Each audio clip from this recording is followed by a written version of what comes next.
The early to mid-2000s marked a transitionary period for the video game industry. The mascot platformers of the past had begun to give way to a desire for games targeted towards older players, with Grand Theft Auto III leading the charge in 2001.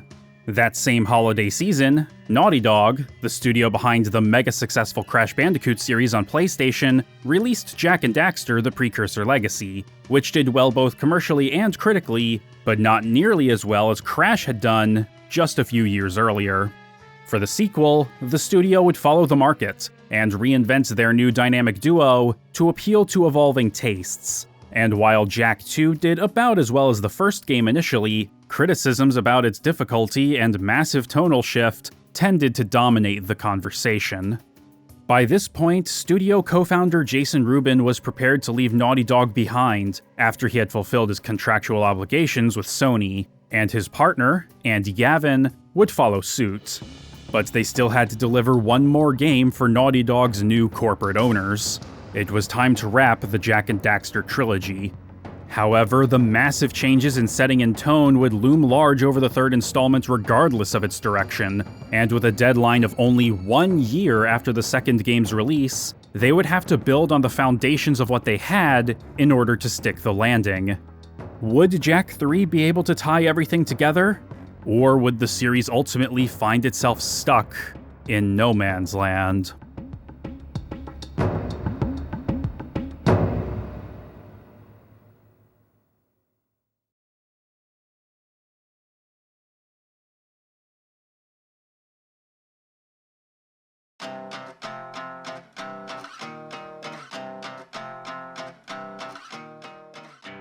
While Jak II wouldn't hit store shelves until October 2003, the team at Naughty Dog would start pre-production on the series' third installment 6 months before the second's development had wrapped, targeting a release window of fall 2004.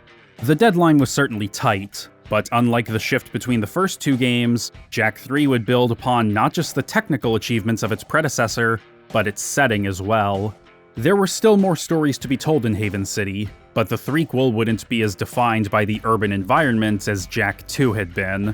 Just as the second game would take cues from Grand Theft Auto III, transplanting Jak and Daxter into a dystopian metropolis and revolving around a mission-based structure, Jak III would be influenced by Smuggler's Run, another Rockstar title, which saw players transporting cargo across vast desert terrain in dune buggies. Jason Rubin had been playing it a fair bit, and it had quickly rubbed off on him.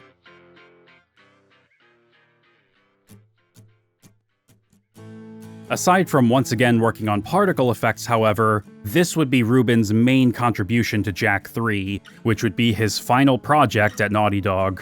He and Andy Gavin had already announced internally during Jak II's development that they were planning to leave the studio they had founded after fulfilling their contract with Sony, and they had both already chosen their successors, Evan Wells and Stephen White. Rubin had been mentoring Wells during development of Jak II, which Wells directed. Now, Rubin had ceded the biggest office in their building to him, and during his last year at the company, he would defer to Wells whenever a member of the team had any questions. It was all part of the gradual transition that Rubin and Gavin wanted in order to ensure Naughty Dog would be in safe hands after they were gone. They didn't want anyone relying on its founders as they were preparing to take their leave. It was for that same reason why Rubin would remain completely uninvolved in the studio's next-generation project, codenamed Big. He didn't want to work on it if he knew he wouldn't be seeing it through to the end. This wasn't quite the case with Andy Gavin, who not only contributed to the project in some capacity during Jak II's development, but was part of a multinational technical group that Sony had assembled to make the eventual transition to the next generation of PlayStation as smooth as possible, by fostering the sharing of technology between different North American PlayStation studios. Naughty Dog had been allocating a small subset of employees specifically to this group, the Initiative for a Common Engine, or ICE, and they would contribute little to nothing towards the development of Jak II and III. Stephen White, meanwhile, would be more involved with the early technical details of Project Big, which Evan Wells would also be paying close attention to. While Wells would still be involved in Jak III, he wouldn't be its sole director. Jason Rubin oversaw the project during pre-production before handing directing duties off to Wells, but ultimately, the reins would fall in the hands of a newcomer to Naughty Dog, someone who Wells not only trusted, but had been asking to come join him at the studio for some time: Amy Hennig. As opposed to Wells and Rubin, who had eyes for video games as a career from a young age, Hennig had fallen into the industry almost by accident.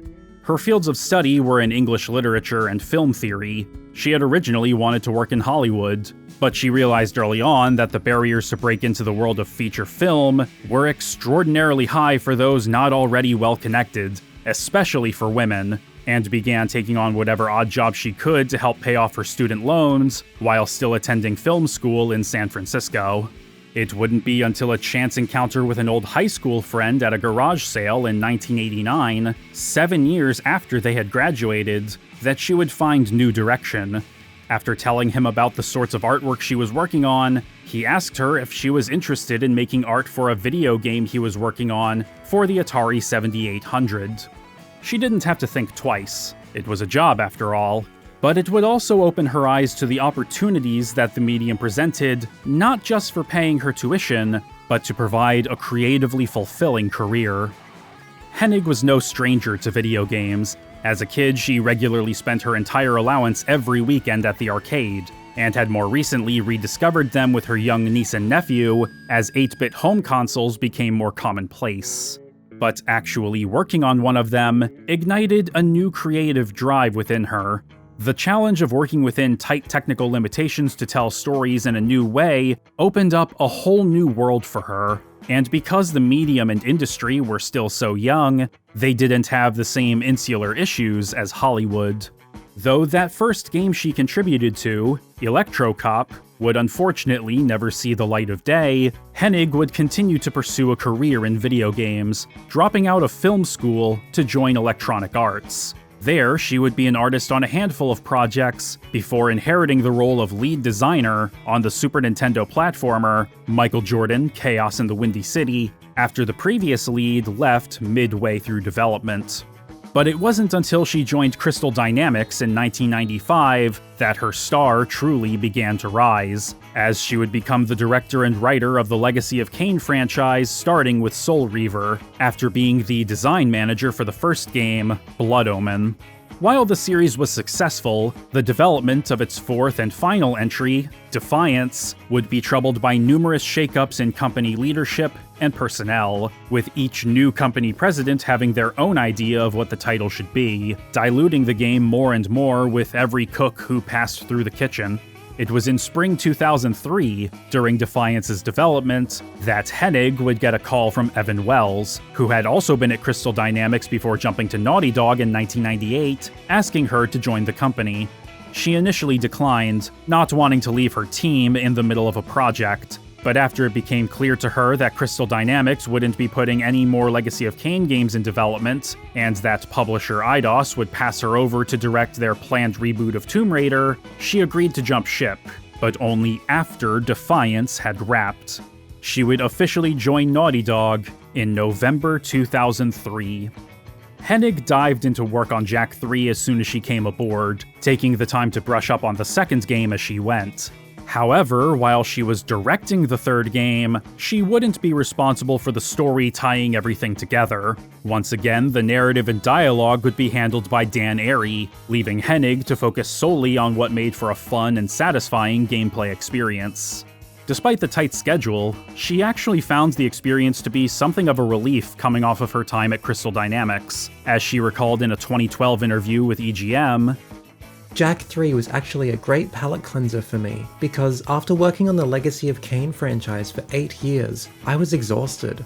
I was sort of like, time to probably go on a sabbatical, but instead, I took a new job on a project that had to be done in a year.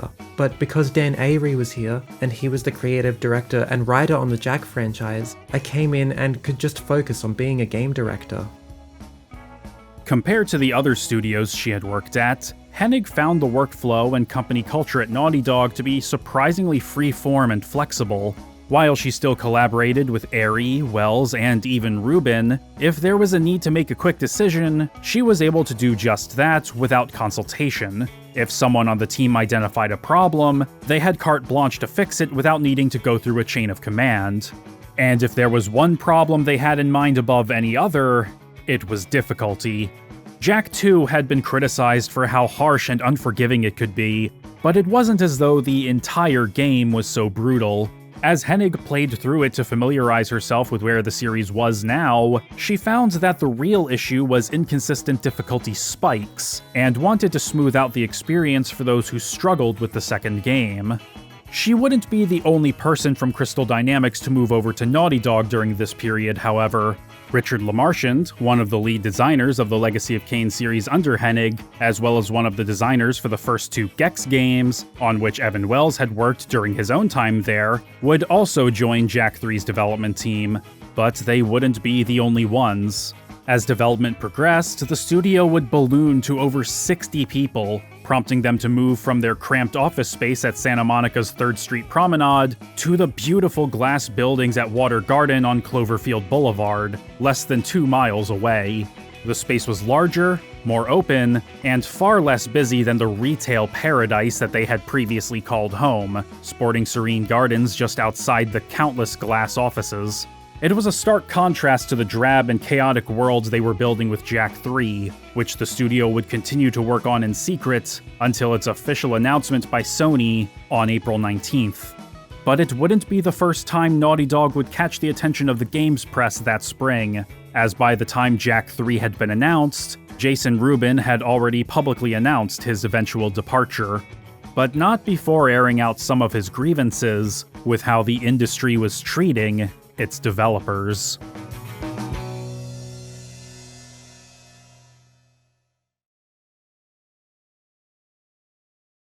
Our last speaker is Jason Rubin.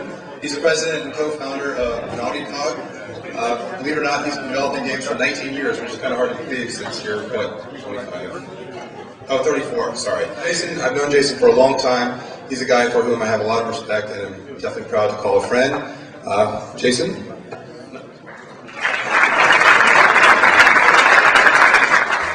As had become standard for him at this point, Jason Rubin would once again attend and give a talk at the 2004 DICE Summit in Las Vegas, where talent across the video game industry congregated to mingle, share knowledge and insights, and voice concerns facing the industry. This year, Rubin was focused on one particular concern, one which had popped into his mind at an exclusive party Sony had hosted during E3 the previous year, which, despite shipping numerous high-profile, successful games for them, he wasn't even aware of until a friend asked him if he was attending. He ultimately was invited, albeit on very short notice, and whereas he had to wait in line and go through a metal detector to get in, celebrities like Tara Reid, for whom his presentation would be titled, were able to waltz right in. It was a perplexing moment for Rubin, being treated as an afterthought at an event ostensibly meant to celebrate his industry and the people like him who made the products that companies like Sony built their brands on. And over the next year, he would have multiple private discussions with other developers and celebrities he knew personally about this sort of inequitable treatment. It wasn't the party specifically that bothered him, but the sidelining, and oftentimes outright erasure, of developers' contributions to making games. It was a huge problem at the time that developers were not being treated well by the industry. To give you an idea, at the time I was on the Game Developer Advisory Board for GDC, and EA was not allowing developers who were speaking at GDC to put their name on their slides. So you could be introduced as Jason Rubin, co-president or whatever my title was, Naughty Dog, next to, Jane Smith, artist EA. I'm sorry, no Jane Smith, just artist EA, no name, because they wanted EA to be the brand and not the artist. As a GDC advisory board member, we would go out and try to find interesting people to speak, and then the publishers would say, no, we're not going to allow them to speak, which is a very weird thing for a publisher to say. Imagine Hollywood saying, Steven Spielberg cannot speak at any event because we own Steven Spielberg, was the implication. During this time, Rubin had become painfully aware not just of this obfuscation of who actually does the work to make games, but how publishers sell them. They were usually treated like packaged goods, sold more on the brands they represented than their quality or who actually made them. Developer logos were often left off of the front cover in favor of just the publishers, and save for a select few like Hideo Kojima and Shigeru Miyamoto, individual developers' names would similarly be suppressed and thus devalued, regardless of their accomplishments. Intermingling with talent from other studios, and even other industries like Hollywood, was restricted, despite publishers co-opting the image of Hollywood celebrities to sell their products and reinforce the strength of their own brands, which in turn reinforced the idea of their games being mere packaged goods. The tragedy here is that instead of strengthening the industry by promoting our talent and getting our talent mixed with Hollywood talent, we're weakening it by making us look like a vodka industry. I talk to celebrities. I live in Hollywood. They have 1,000 of these parties all the time. It's a market of identical product. They know this. They know that Hollywood needs them. And this is a direct quote. Everybody at the party is a bunch of fawning suck-ups. That's a quote from a celebrity who goes to these parties. The stark contrast in the attention is just the surface blemish. This is not a talk about parties. But the cancer underneath is shown by the treatment at these surface, very, very, it's petty, lack of invite parties. For nearly 40 minutes, Rubin fiercely argued the need for developers to be recognized and respected for who they are and what they do, rather than to be totally subservient to a publisher or brand, and that they must unite as a community in order to make that happen. The audience was more than receptive to his message, which would continue to resonate for years to come, though not everyone who heard or was made aware of his speech was thrilled with it.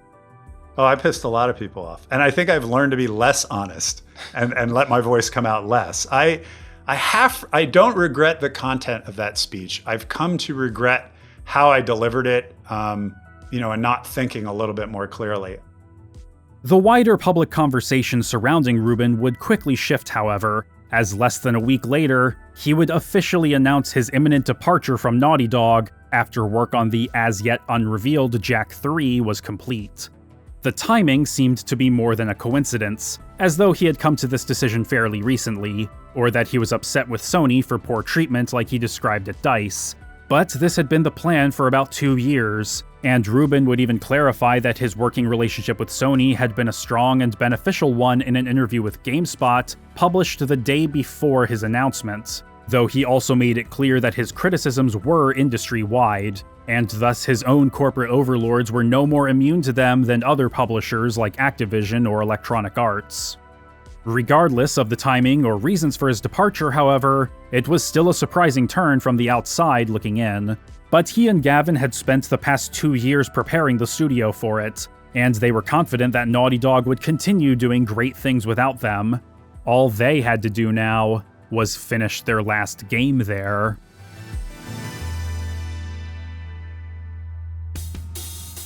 Their inevitable exit hung over Jak III's pre-release period, as noted by Ed Lewis at the start of his coverage of the game on April 19th. But rather than dwell on the aura of uncertainty that seemed ready to engulf Naughty Dog, Lewis and his contemporaries were enthusiastic about the extensive demo the studio had provided for them, which sported a wide variety of gameplay scenarios which built on top of Jak II's foundations. New weapons, vehicles, and eco-powers, including a brand new set of light eco abilities, were all at the forefront, with a surprising level of polish considering how relatively early it was in development, save for unfinished audio. Come E3, the full scope of the world, from the vast wasteland to a now war-torn Haven City, would be largely complete and playable on the show floor. The team's ambitions were being realized, and the press had taken notice. No one can argue that the departure of Jason Rubin is an incredible loss for Naughty Dog. However, the company has stepped up to the plate and has collectively put together what may be their best title to date in Jak III. Andrew Alfonso, IGN. The incredibly quick pace at which Jak III was developed was commendable, but it wouldn't be without hardship. Amir Ibrahimi, the studio's very first intern who had been brought aboard during Jak II's development, would attribute this accelerated schedule to the team putting together an alpha build as quickly as possible to build and iterate on practically in real time, with the final polish starting about 3 months before its release date. This inevitably led to another long bout of crunch, though numerous members of the team would attest that it wasn't anywhere near as hellacious as it had been for previous projects. One notable exception, however, would be veteran programmer Aaron Hightower, who had been working on games since the 1980s, the halcyon days of Commodore and Amiga. He had been convinced by Andy Gavin and Stephen White to join Naughty Dog in 2003, but he detested the fervent workaholism that pervaded the studio's culture, as well as Jason Rubin's ruthless and often apoplectic management style. Rubin was aggressive in his criticisms, and would often hover over Hightower's shoulder in particular to monitor his work during Jak III's development. It was only thanks to the guidance of fellow programmer Christopher Christensen that Hightower would eventually be able to evade Rubin's wrath. To his credit, Rubin himself has not only acknowledged the problems with how he managed the team while he was at Naughty Dog, but has come to regret it, apologizing for his abrasive toxicity and acknowledging that there were far better ways he could have handled those situations in his interview for the 2020 French publication The Story of Naughty Dog.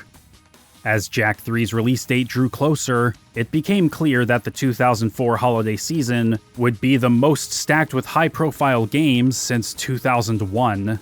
Metal Gear Solid 3, Halo 2, and Grand Theft Auto San Andreas were among the smorgasbord of hotly anticipated titles hitting home consoles before Christmas.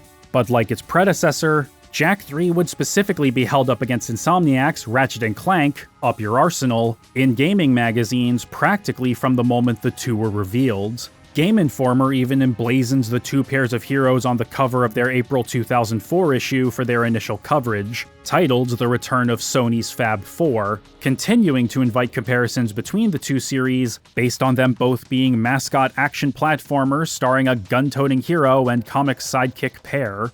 Except now, a third contender for the PlayStation 2's mascot platformer crown was being recognized by the press. 2002's Sly Cooper and the Thievius Raccoonus had done fairly well critically and commercially, and its sequel, Sly 2: Band of Thieves, would be hitting shelves in September. While Sly was more of a stealth platformer, this, combined with its cel-shaded visuals and comic book sensibilities, made it stand out from the pack and garner wider interest at a time when the genre was seen as being on the decline. And now that it was going to be more than just a one-off, the nascent series was now being upheld alongside Jak and Ratchet as the third member of the console's holy trinity of mascot platformers. While there were numerous massive games being released that season, Sly and especially Ratchet were Jak III's most immediate competition, and while Jak II was both a critical and commercial success, its difficulty and tonal shift were massive turnoffs for some players, stacking the deck against Naughty Dog's PlayStation 2 mascots. But the die had already been cast, and Amy Hennig had been emphasizing to the press that the difficulty was being addressed in the lead-up to launch. All they could hope for was that players who felt burned by Jak II's difficulty would read about it and give the last game in the trilogy a fair shake, when Jak III was released on November 9th, 2004.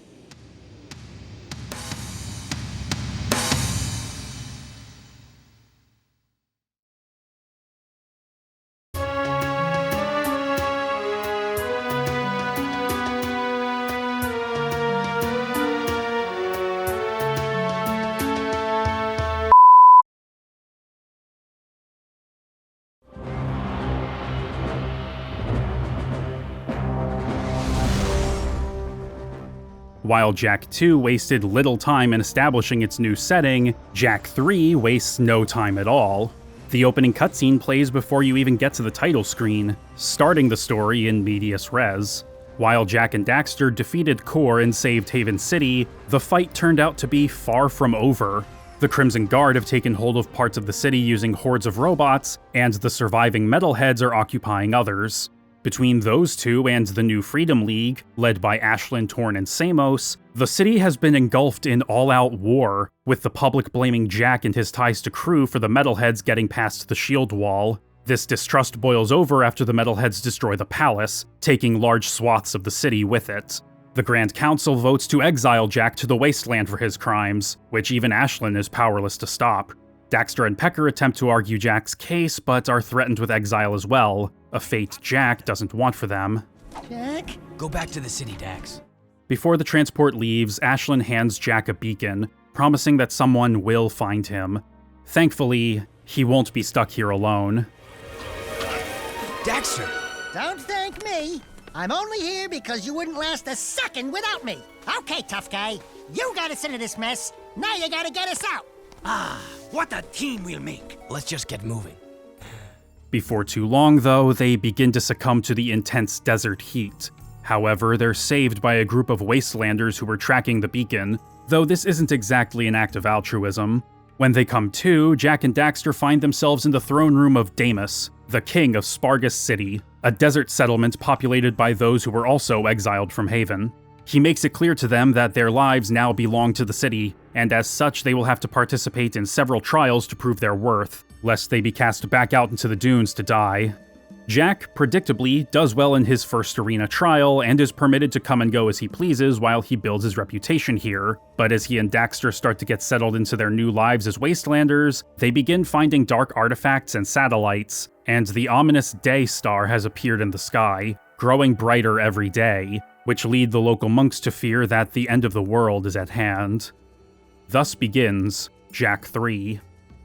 The first hour or so is a surprising change of pace in terms of narrative. Unlike the first two games, which gave Jak and Daxter very clear goals right out of the gate, this time there's only a vague threat looming in the background while the pair adjust to their new locale. It's highlighted early on, but for the most part, the early hours of the game are focused squarely on life in the Wasteland, which is a notable departure from last time, though the difference isn't anywhere near as stark as going from Sandover Village to Haven City. Spargus City is a surprisingly scenic place, thanks to the northwestern end of it sitting on the ocean, as well as the various shades of stone and metal that make up the disparate and ramshackle buildings, with minimal shade protecting everyone from the harsh sun. That said, while it's small, it's surprisingly dense with secrets. The different clay pots and containers can be smashed to reveal precursor orbs and skull gems, the latter of which are now used to unlock side missions. And there are more orbs waiting to be found in the nooks and crannies between and on top of walls and buildings, a good chunk of which are inaccessible until you acquire the jetboard later on. It's also much quicker and easier to navigate than Haven was last time, owing to its smaller size, ease of access to rideable leaper lizards, which are basically reskins of the first game's Flut, and a lack of both traffic and a Crimson Guard equivalent to slow you down. Their society has no need for a dedicated police force, as everyone is armed and ready for combat at any given time. Accidentally attacking or running into someone with a leaper lizard will cause them to fire at you, and if their shots happen to hit another citizen, they'll start firing at each other until one of them is dead. It's indicative of the might makes right warrior culture that Damus has fostered. It's a harsh culture, but it's better than being left to die out in the desert. It's a massive world space, nearly 5 times as large as Haven City was in Jak II, with variable terrain and a handful of landmarks and points of interest to make it more navigable without looking at the map. There are caves, steep dunes, fragments of abandoned steel highways, ruins of an old village, a metalhead nest underneath a central volcano, and in the southeastern corner, an archipelago leading to a precursor monk temple, which can only be reached using a specific vehicle which can jump over large gaps. Between the sandstorms, harsh terrain, and unending hordes of marauders that attack you whenever you're out here, the Wasteland is an incredibly hostile place. It's no wonder that Damus has such high expectations. The hulking Wasteland metalheads alone, which only appear during a scant few missions, are enough to justify the need for everyone who lives out here to learn to adapt. Cleaver is one such person, being entrusted to look after the city's fleet of buggies. He's gruff, boastful, and somewhat antagonistic to Jak and Daxter, both for being newcomers and for coming from Haven City. Well, if it isn't the newbies. Keep yapping, Jelly Boy. We'll see who— Bite your bum, Ratface, or I'll pound ya. Oh, great stink of the precursors. I got 2 words for you. Toothbrush. It isn't personal, though. Cleaver just has a big ego and wants them to know their place in the pecking order. But when Jak shows that he isn't going to just take Cleaver's posturing and empty threats lying down, and demonstrates that he's much more skilled at racing, tracking, and fighting than he looks, the big dog begrudgingly relents. The top poppy has to be snipped sometime. Law of the land says the top gunner holds a special trophy in honor of their skill. This crystal's yours now, but I'll be getting it back soon enough. Likewise, the precursor monk Seem is also distrustful of them. She saw Jak transform in the arena and is all too familiar with the destructive power of Dark Eco. Her humorless nature lends itself to comic juxtaposition with Jak and Daxter, who do take her seriously but don't pay much mind to her dismissive attitude. You are still here? Yeah, we thought we'd hang out, catch some rays. This isn't a game. We may as well address Seem's gender while we're talking about her, since it's been a point of confusion for some people for quite a while. She's voiced by prolific voice actress Tara Strong, who has also voiced young male characters, but Daxter calls her Monk Boy before we hear her speak. What are you working on, Monk Boy? It is none of your concern, animal. She also sports an androgynous design, with white and gold paint covering most of her face and precursor armor encasing her torso. As it so happens, Bob Raffy's earliest known design for the character, dated October 16, 2003, was actually male, complete with a flat, exposed chest. But he quickly moved toward androgyny, and I do mean quickly, like literally the next day. And by November 20th, he had reached the final design. Seem is never referred to as female in-game, and later materials like the Trilogy DVD and even a trophy in the PS3 and 4 releases muddy the waters by leaning into the ambiguity. Even the design Bible doesn't refer to her with any pronouns in her character bio, only using her name or descriptive language like "this young leader" in place of shorthand. But in the game's commentary track, Dan Airy refers to her as female, so that's what we're going with here. While they're never shown on screen together, Seem and the other monks do associate with Damus, who, unlike Seem, quickly sees that Jak not only has the makings of a warrior in him, but potentially a hero. Of course, we already know he's a hero, but out here, Jak has to start back from square one, and he takes to life here pretty well, between not having to worry about any authority other than Damus, and being able to put the skills he's honed across the first two games into practice for the good of the city. He regularly has to drive out into the desert to put down nearby metalheads, help capture more leaper lizards to be domesticated, save other wastelanders who are caught out in sandstorms, and retrieve old artifacts that those storms have churned up from the sand. Damus even lets him keep a set of bracers that were supposedly worn by Mar, the warrior king who founded Haven City, that Jak finds on one of these artifact runs, an early sign that he's beginning to trust the newest potential member of their clan. We even get a bit more background on Sig here. We knew he was a Wastelander, but it was something he didn't really talk about much in the last game, and for good reason. Turns out he wasn't working for Crew for the money, but because he was planted in Haven as a spy to search for something that Damus had lost. His reunion with our heroes isn't the happiest of occasions though, as they're unwillingly pit against each other in the arena during Jak's third trial. Despite his citizenship to Spargus being on the line, Jak is not willing to fight Sig, especially not to the death. But now that Sig is back in his element, he shows that he's not quite as sentimental about our heroes as they had thought. Sorry, nothing personal. Uh-oh. Or so it seems. Blasphemy! One must destroy the other. Complete the test, or face worse pain. I just know I'm gonna regret this. Seize them!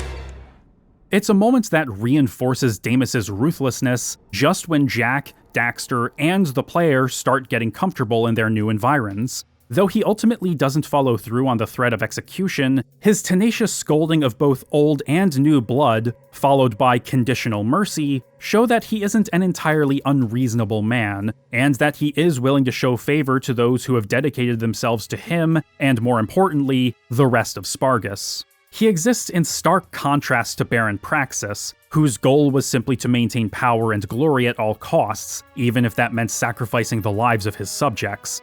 Damus, meanwhile, looks out for those he's taken in and proven capable, sending out warnings when bad storms are approaching the city, calling on Jak to rescue missing citizens, and ordering him and Sig to lay siege to a metalhead nest that's been causing their artifact carriers grief. He even finds use for Pecker, allowing him to act as his advisor.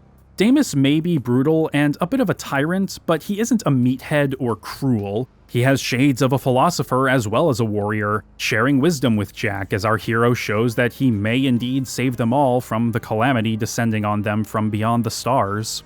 Sometimes you face your enemy head on, and sometimes you wait until his weakness is revealed. Patience is a warrior's greatest weapon. Do you understand? Sand cannot keep a shape by itself, but add water, and it becomes malleable. Fate can be such if you add the right element. Eco. Our minds think alike. Over time, Damus even starts to look at Jak like the son that he lost long ago, back when he was the ruler of Haven City before Baron Praxis usurped the throne. In turn, Jak starts to look up to him like the father he never knew. Damus even gives Jak a special gift when he finally earns his third battle amulet in Act 3. In addition to being considered a true Wastelander and a citizen of Spargus, being able to now combine the 3 amulets into a beacon to call on the Wastelanders for help anytime and anywhere, Damus gives him the last piece of Mars armor. I was saving it for my own son, but right now, you should wear it in this difficult time. Thanks. I don't have anything for you. You give us all hope, Jak. That is gift enough. Welcome to the clan. Prickly as he is, at the end of the day, Damus is a good person who wants his people to not only survive, but thrive, and he sees Jak as an ideal to strive for. Even Seam eventually comes to realize that. While it can be inferred early on that Seam and the other monks are the ones Damus is referring to as his own, they're not loyal only to him. Their loyalty is to the precursors, and they're willing to share their knowledge with those who seek it. It's on one of Jak and Daxter's earliest trips to their temple that they find that Seam has also been in contact with Count Vigor, the Haven counselor who personally carried out their exile. Unlike most people in the city, Vigor has a personal interest in the precursors, and is now seeking access to the precursor catacombs that were revealed when the Metalheads destroyed the palace. Vigor is quick to set himself apart from previous antagonists, genuinely revering the precursors and seeing himself as a hero. He wants to use their power to cleanse the world of darkness, which is why he has such a personal grudge against Jak. Despite saving Haven City, Jak is nothing but a dark eco-infused monster in Vigor's eyes, unworthy of the precursors' favor or their gift of life. But also, unlike the other villains, he's not one to get his hands dirty. He's not a monster, physically at least, nor is he physically imposing. He's a haughty aristocrat with a chip on his shoulder. He doesn't actually care about saving lives or making the world a better place, he just wants the glory that comes with it. It's why he destroyed the palace himself to reveal the catacombs underneath, and why he withholds information vital to the planet's survival unless Ashlyn and the others beg him for his help. Thankfully though, they can all see right through him. We're tired of your scheming, Vigor. Jak's always gotten us through thick and thin. I'm with him. Here, here! You're washed up, vegan. Vigor! It's Vigor, you idiot! Whatever. In fact, Vigor being so high on his own supply is one of the things that convinces Jak to come back to Haven City at the end of Act 1. And man, is this place in rough shape. Large swaths of the city have either been completely destroyed by the palace's debris, rendered unrecognizable by the Metalheads, or occupied by KG forces, more and more of which are being spit out every day by a war factory floating high above the city. Its placement seemingly above the ruins of the palace brings a haunting sense of continuity between Jak II and III, as though it's the looming specter of the Baron continuing to cast a shadow over the city. Haven has been downsized considerably from the second game. It was criticized for being too big for its own good in Jak II, and that navigating it needed to be streamlined, so the idea of bringing down the palace was thought up early on in order to justify the extreme changes in scale and layout. Showing it come down in the opening flashbacks was a sort of promise to players that Haven City was going to be changed not just in tone, but also in layout. There's hardly anything left of Main Town. The farms have been completely transformed by the Metalheads into a toxic nesting ground. The industrial section and slums are a war zone. The port, where Torn has established a southern HQ at the Naughty Otzel, is one of the only relatively safe places left in the city, but it's still caught between the Metalhead area and the KG-controlled industrial section, completely cut off from the Freedom League's headquarters on the other side of the city when you first arrive, thanks to Vigor's meddling. Torn has some troops, communications with Ashlyn and Samos, Tess to design some weapons, and Jinx, one of Crew's old demolitions experts, to help devise some plans to take down the barriers dividing the industrial section so they can get back to headquarters. However, their resources are dwindling, as the Metalheads and KG bear down on them in what appears to be a coordinated assault. And the one who was able to wrangle the former to work with the latter is quickly revealed to be Errol, who the KG rebuilt into a cyborg after his failed attempt to kill Jak in the last game. Freedom HQ is located in the other relatively safe part of the city, New Haven.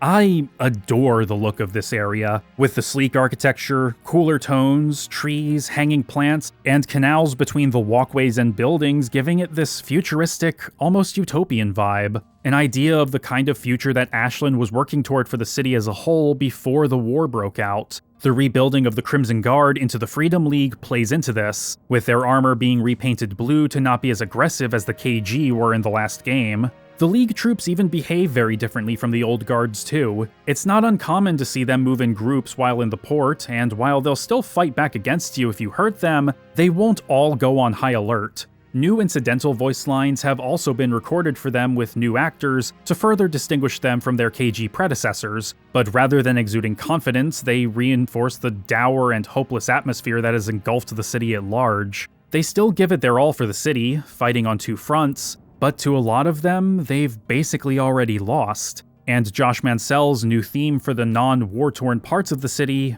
really drives this home.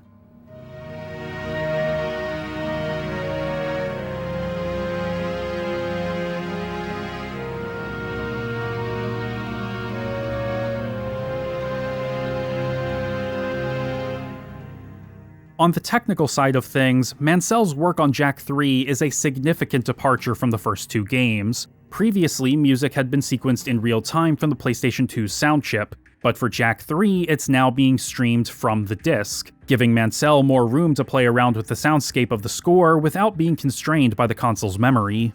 The result is a more orchestral sound, driven more often by melody and emotion than atmosphere, and in my opinion, it's more impactful than Jak II's. Unfortunately, however, streaming meant that the greatest strength of the second game's soundtrack, its adaptivity, would not return. It's a shame because the interactivity of the medium feels a bit undermined without it, but the compositions themselves are not only still strong, but succeed at evoking the right emotions, and Mansell was able to accomplish this based solely on written descriptions of the game's environments and missions.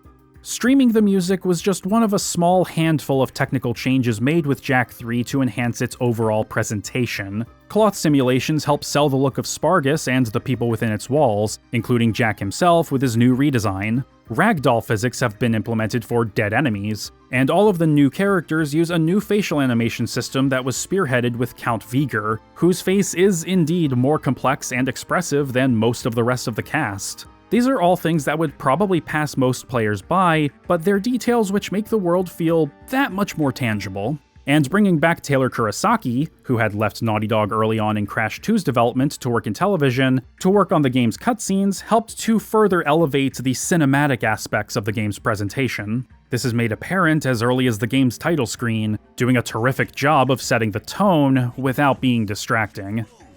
I smell a storm coming.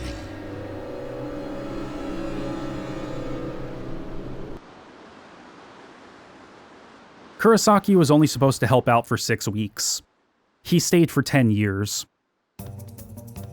Having the intro play on startup does present a bit of a weird presentational quirk, however. Jak III, like its predecessor, supports progressive scan video output, which I remembered to actually make use of for my playthrough this time. You have to activate it manually in the graphics options, which isn't a big deal since a decent number of other compatible PS2 games do this as well, but you have to do this every time you start up the game. This particular preference does not get saved. This means that you can only watch the intro in 480p progressive scan from the scene player in the secrets menu and not on startup. This doesn't ruin the experience or anything. Like I said, it's just a weird quirk, but I found it worth mentioning because I knew I would have to go back and capture the intro again later to get the clip of it transitioning to the title screen, and because of how the progressive scan option changes the size and position of the image, I'd have to play around a bit to get that footage to look consistent with everything else. That transition is emblematic of the feeling of despair that pervades so much of Jak III, with the so-called Day Star hanging in the sky and growing larger as it gets closer and closer as the game goes on. It's something you're never allowed to forget either, as your attention is turned back to it here and there throughout the story. It isn't actually a star. It's a spaceship controlled by the Darkmakers, a group of precursors who were corrupted by dark eco and seek to spread that corruption throughout the universe. Conceptually, it's a fantastic idea to wrap up the trilogy. The story started with asking questions about the precursors and was predicated on learning their secrets, so it's only fitting that it should end with a confrontation with some version of them. It brings everything full circle. And the story leans harder on the precursors as an element of the world and story from the start than Jak II did, which had pushed them off to the side until later on, as if to assure those players who liked the first game but bounced off the second that, no, they didn't abandon everything from the first game. Obviously, anyone who finished Jak II would have known this, but not everybody finished Jak II, usually because of the difficulty. But that was one of the early goals the team had for Jak III. They wanted to level out the difficulty to make the overall experience much smoother for the average player, while also providing plenty of variety.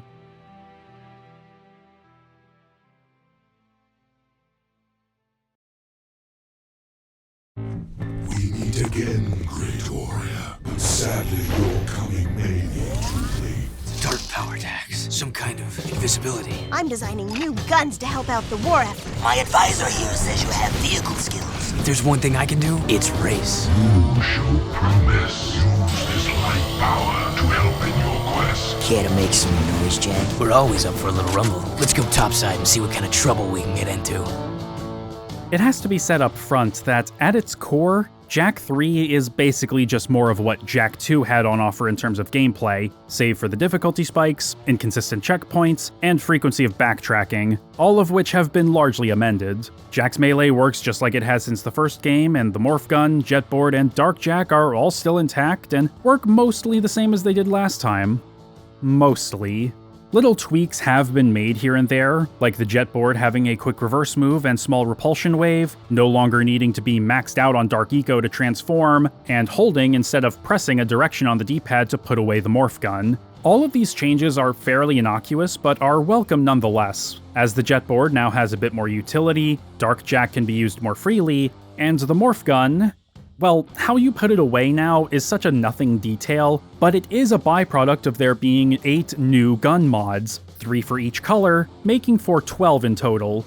Generally speaking, the new guns mostly fall in line with the basic properties of their respective eco colors. The Wave Concussor, for example, lets you charge up an omnidirectional wave on the ground that repulses enemies. The Beam Reflexor acts just like the Blaster, only now with ricochet rounds that have modest seeking properties, and the Arc Wielder spews a long trail of electricity that you can whip around like a solid object for as long as you have ammo. That's usually the kicker with these upgrades, though. They tend to use more ammo than the returning base weapons from Jak II. The Wave Concussor's charge can use up to 5 rounds of scattergun ammo, Beam Reflexor rounds take up additional yellow ammo whenever they hit an enemy, and the Arc Wielder eats your Vulcan ammo at a rate of 8 or so rounds per second. The third tier weapons, the flashiest ones, cost even more ammo to use. The Plasmite RPG, a grenade launcher which uses the same type of explosive as that one mission with the eco wells and the strip mine from Jak II, uses 10 rounds per shot. The Gyro Burster sends a little saucer into the air that rains 50 rounds down from above. The Needle Laser is basically an homage to the ZF-1's replay firing mode from the Fifth Element, rapidly firing a deluge of heat-seeking rounds in bursts of 3 at a cost of 2 rounds per burst. And then there's the Supernova, which...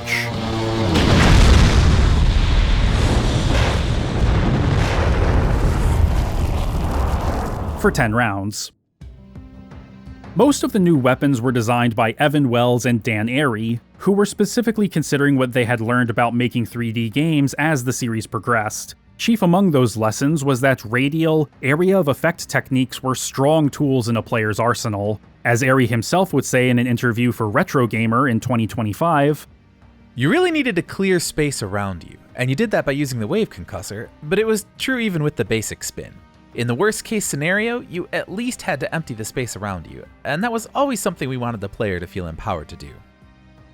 This was something I hadn't really considered before, but it's obvious when thinking about it for more than a second. The new weapons each have properties that allow them to function across all 3 dimensions, and the Wave Concussor specifically acting as a powered-up version of the classic spin kick that Jak had carried over from Crash feels like a natural choice. The ammo costs are thankfully offset a bit by your capacity for each ammo type being increased by 50% of the base amount whenever you get a new upgrade, but you can boost your reserves further as well as make your weapons more efficient and sometimes more effective through the secrets menu, which has been overhauled significantly. You still need to find precursor orbs, which are still acquired through exploration and beating side missions, but they're far more plentiful than last time. However, rather than secrets being unlocked automatically after crossing certain thresholds, the secrets menu is now more of a shop, similar to the special menu in Ratchet and Clank Going Commando. New secrets are made available to buy as you go through the game, and you're often told when that happens. You've got the usual suspects from Jak II, like big and small head modes, scene players, level selects, and unlimited eco, ammo, and health after beating the game. But for guns specifically, all of your more ancillary upgrades like ammo capacity and efficiency, firing rate increases, and extra damage are now unlocked here rather than through story progression. It's a bit of a lateral move, but it's one that I personally prefer for the sake of flexibility. Precursor orbs are not just more plentiful than they were in Jak II, but now none of them are missable. They're only ever in places that you can come back to at any time. As long as you're exploring and doing side missions, orb hunting, ring challenges, the usual stuff, you shouldn't have any issues affording the upgrades. There are 600 orbs to collect, and in my playthrough for this video, I picked up 258 without trying all that hard, 61 of which I didn't even spend. Collecting all of them gets you a slightly changed outfit for Jak, replacing his red sash with a green one, and changing his beige waist cape into a blue one like his tunic. I like his normal look well enough, but I appreciate the color coordination on his stylish new duds too. I remember struggling for years to find the last orb I needed, until finally finding it without a guide after reacquiring a PS2 in 2012, and was so excited to find it that I recorded the moment for posterity. Sorry for the crummy quality on this. A YouTube rip of a 480p video that was captured over composite output will do that.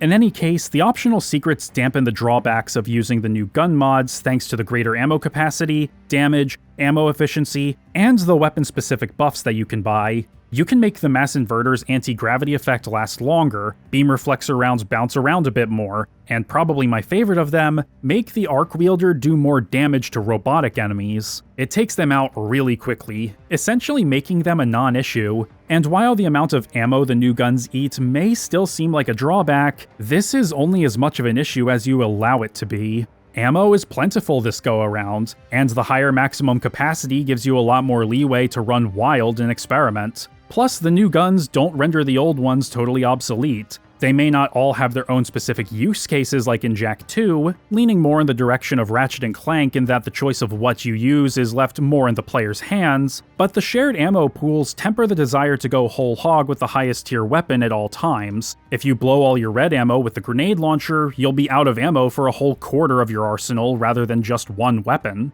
And the new guns themselves are effective without being busted, for the most part. The beam reflexor and needle laser are the two that really contest that idea, since the former bounces off of every surface and the latter actively seeks out its targets. And it's true, the beam reflexor is bonkers in close quarters, and the needle laser can take care of enemies without needing to aim or even move much. But they both become less consistent outside of confined spaces, with the needle laser in particular suffering from not being especially efficient on ammo, even with the upgrade dropping the ammo consumption down to 1.5 rounds per burst.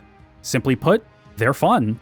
Maybe a bit excessive though. I didn't use the wave concussor very often in favor of combining the spin kick with other weapons. The gyro burster and mass inverter felt a bit too gimmicky, and the Vulcan Fury felt completely outclassed. But other than that, playing around with Jak's new toys is exciting. But they're not the only new things added to his kit. The precursors have granted him a tremendous gift in the hopes that he'll be able to save the world from the coming darkness. The ability to harness the power of light eco through a new transformation, Light Jak. Whereas Dark Jak is focused on aggressive offense, embodying the destructive power of Dark Eco, Light Jak's powers are more defensive and supportive. Healing, slowing time, a bubble shield, and flight are all granted to him throughout the game as part of this form, and unlike his dark form, he can use the morph gun in this state too in order to fight effectively. Though I won't lie, it is a little uncanny seeing Jak adopt this glowing, ethereal form only to brandish a gun. The image of this quasi-angelic being packing heat is amusing and absurd in equal measure. Narratively and thematically, the addition of Light Jak is a welcome one. The last time we saw Light Eco was at the end of the first game, but we didn't even get to use its power for ourselves. It was just a cutscene. So bringing it back for the end of the trilogy is a nice bookend, even if we don't get to use it to shoot energy blasts like back then. The abilities we do get, though, are a wonderful complement to Dark Jak.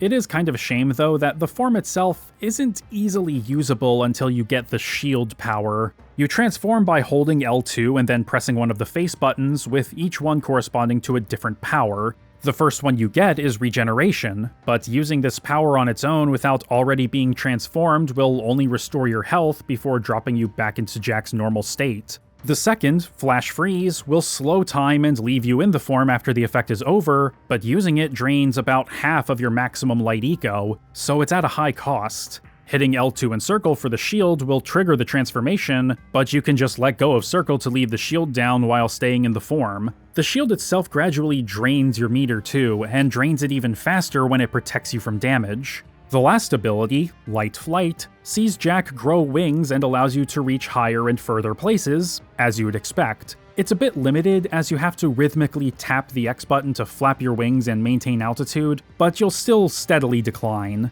That is, unless you quickly tap X and Circle to cancel the delay between wing flaps to potentially go as high as you want. I've never been great at it, and it's obviously unnecessary to learn how to do it, but you can do it.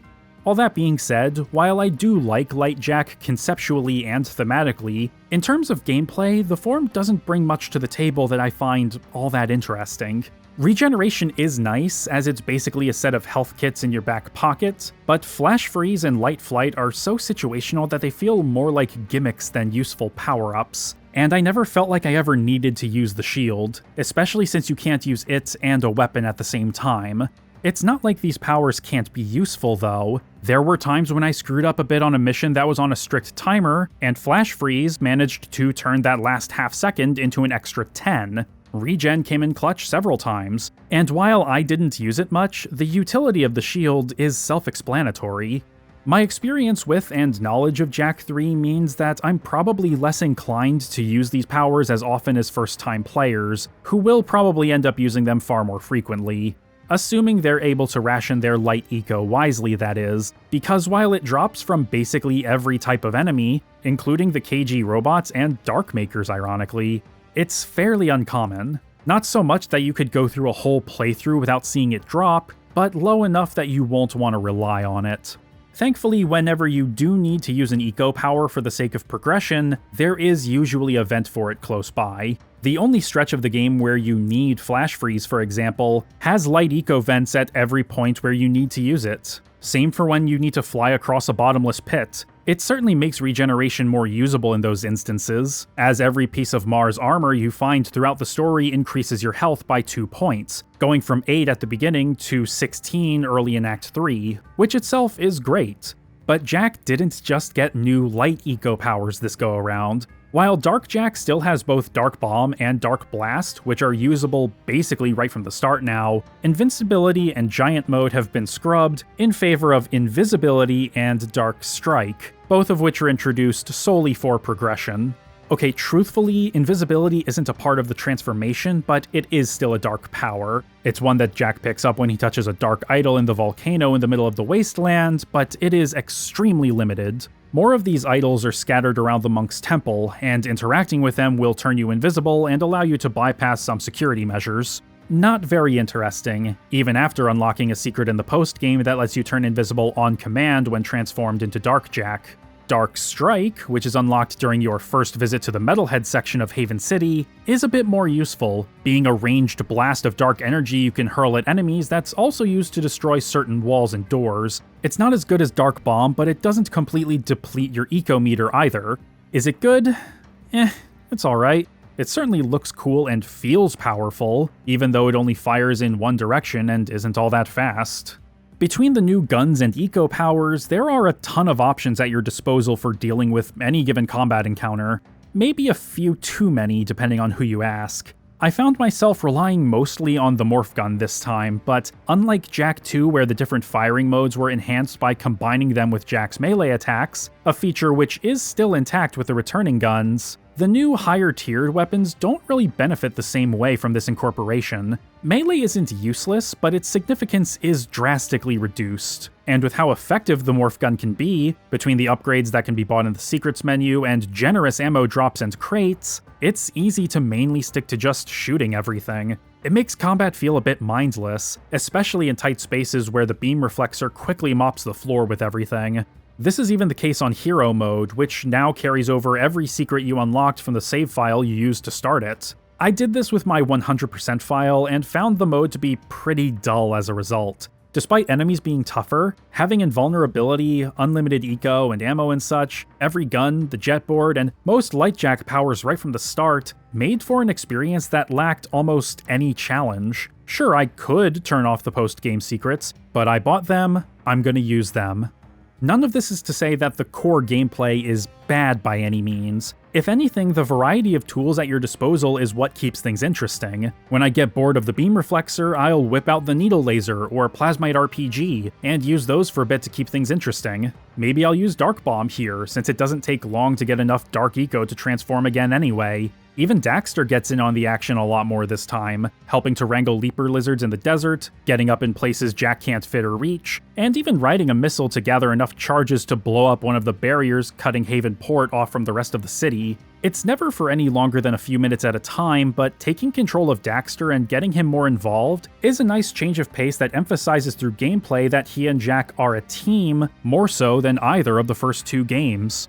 However, those moments where you play as Daxter aren't the only instances of alternative gameplay scenarios.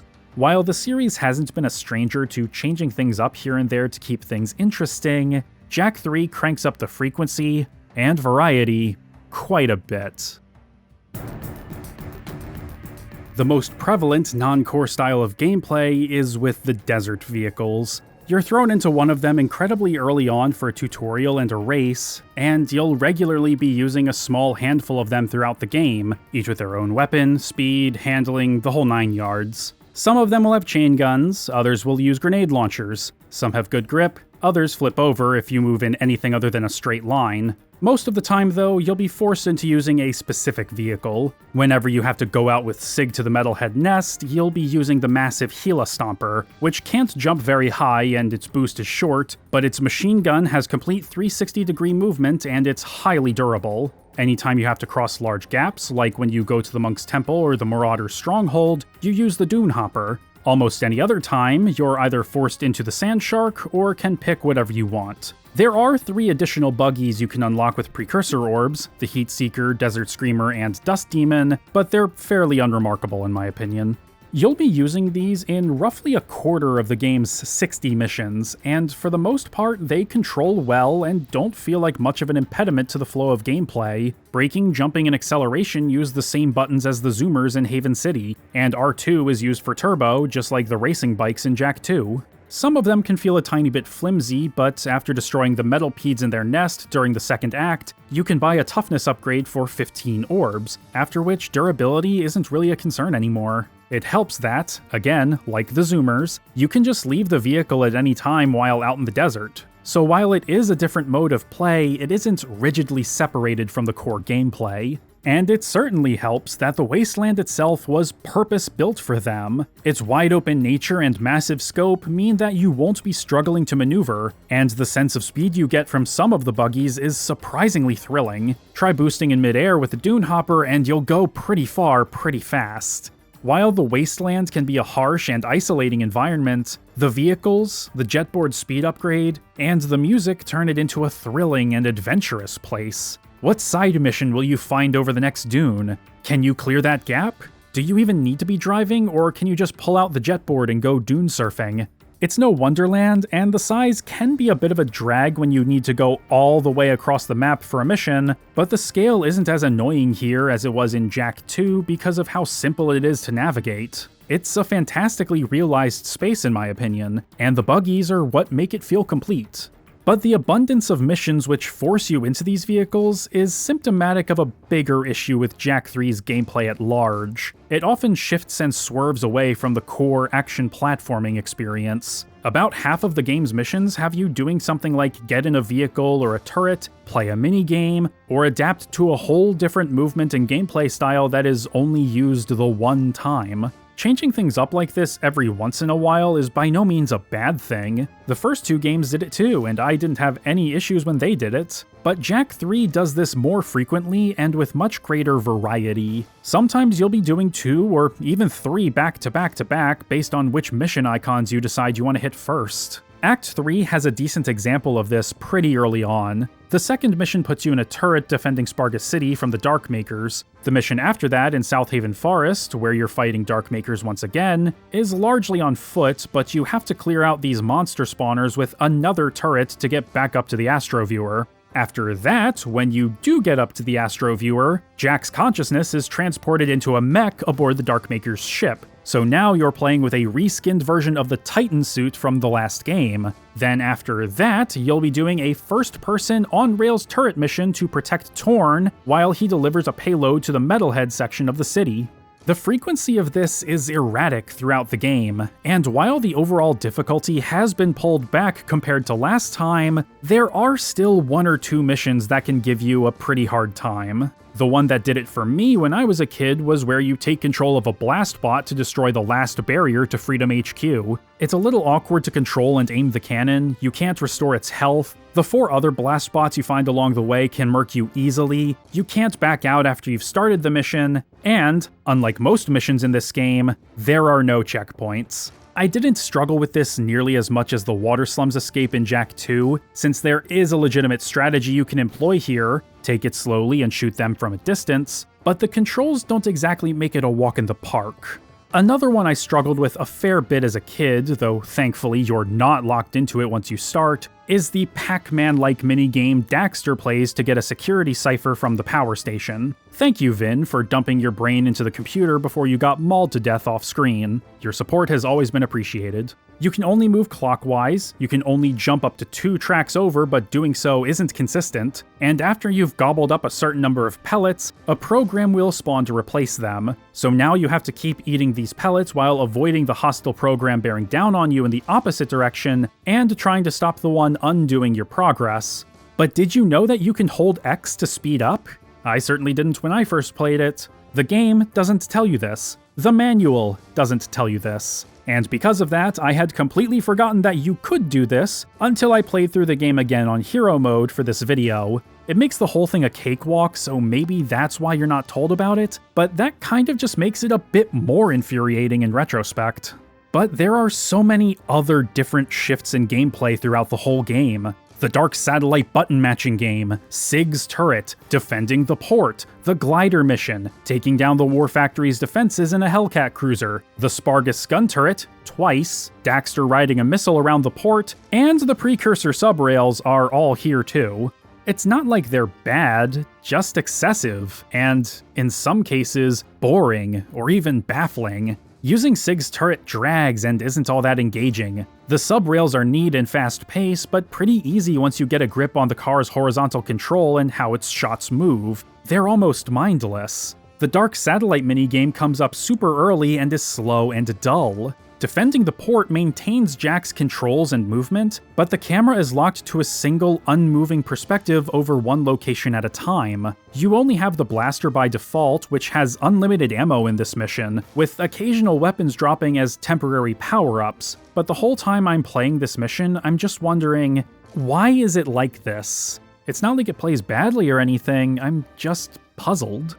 The highlight is definitely piloting the Hellcat up to the KG factory above the city, since it gives you an unparalleled level of freedom of movement accompanied by an aerial view of the entire city. The cruiser can be a bit touchy, but it's not a hard mission by any means. It's exhilarating, even if it is brief and never comes back around.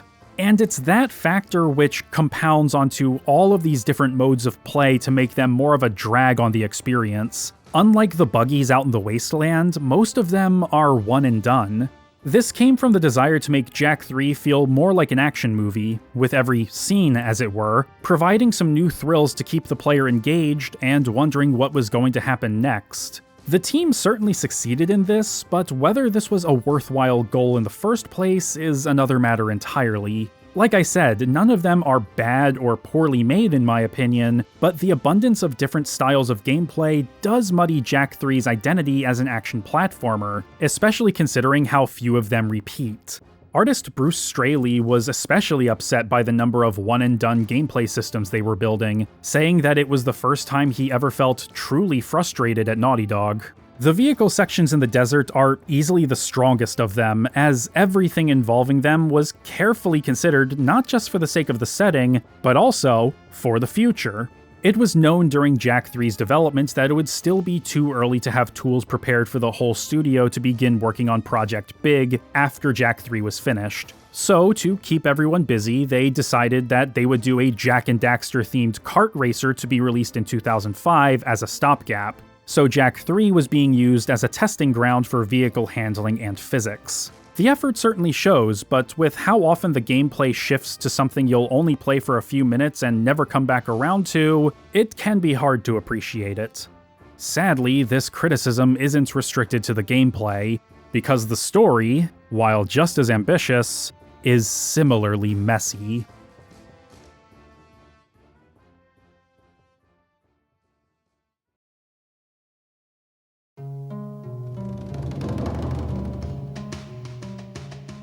Jak III's story starts very strong. Jak's exile to the Wasteland and being indebted to Spargus City are interesting hooks which both expand the world and compel players to want to learn more. The whole first act of the game, while not perfect, does a wonderful job of introducing the new setting and characters, even if it only does the bare minimum to establish the overarching conflict. But even then, there are elements put into play that slowly build towards the endgame, which is commendable. As soon as you get to Haven City, though, things start to fall apart pretty quickly. While you do go back to the Wasteland a few times during the second act, practically none of what you do there is of much consequence. You nab a few precursor artifacts, which you've slowly been collecting throughout the story, but there are so many of them and their narrative purposes are typically so minor and momentary that you'd be forgiven for not remembering them. Once you leave the Wasteland for the first time, its significance is reduced dramatically. Save for a couple missions at the very start of Act 3, everything pertinent to the plot past the first act happens in Haven City. This isn't a bad thing on its face, but the reduced significance of everyone and everything that happened out there in the game's opening hours is definitely felt. They're not all left hanging out to dry. Again, you do go back for a few missions and have some scenes with Sig, Cleaver, and Damus, but they go from having a lot of focus to feeling like an afterthought for most of the rest of the game. Allusions to Damus's plans to survive the incoming disaster don't amount to anything, and Sig goes from being all in for Damus and having the Wastelanders on top of the pile, to joining the Freedom League in their assault on the Metalhead's tower during Act 3 with no build-up or acknowledgement. It's great that he's here, I love the guy, but it feels like we skipped over a lot.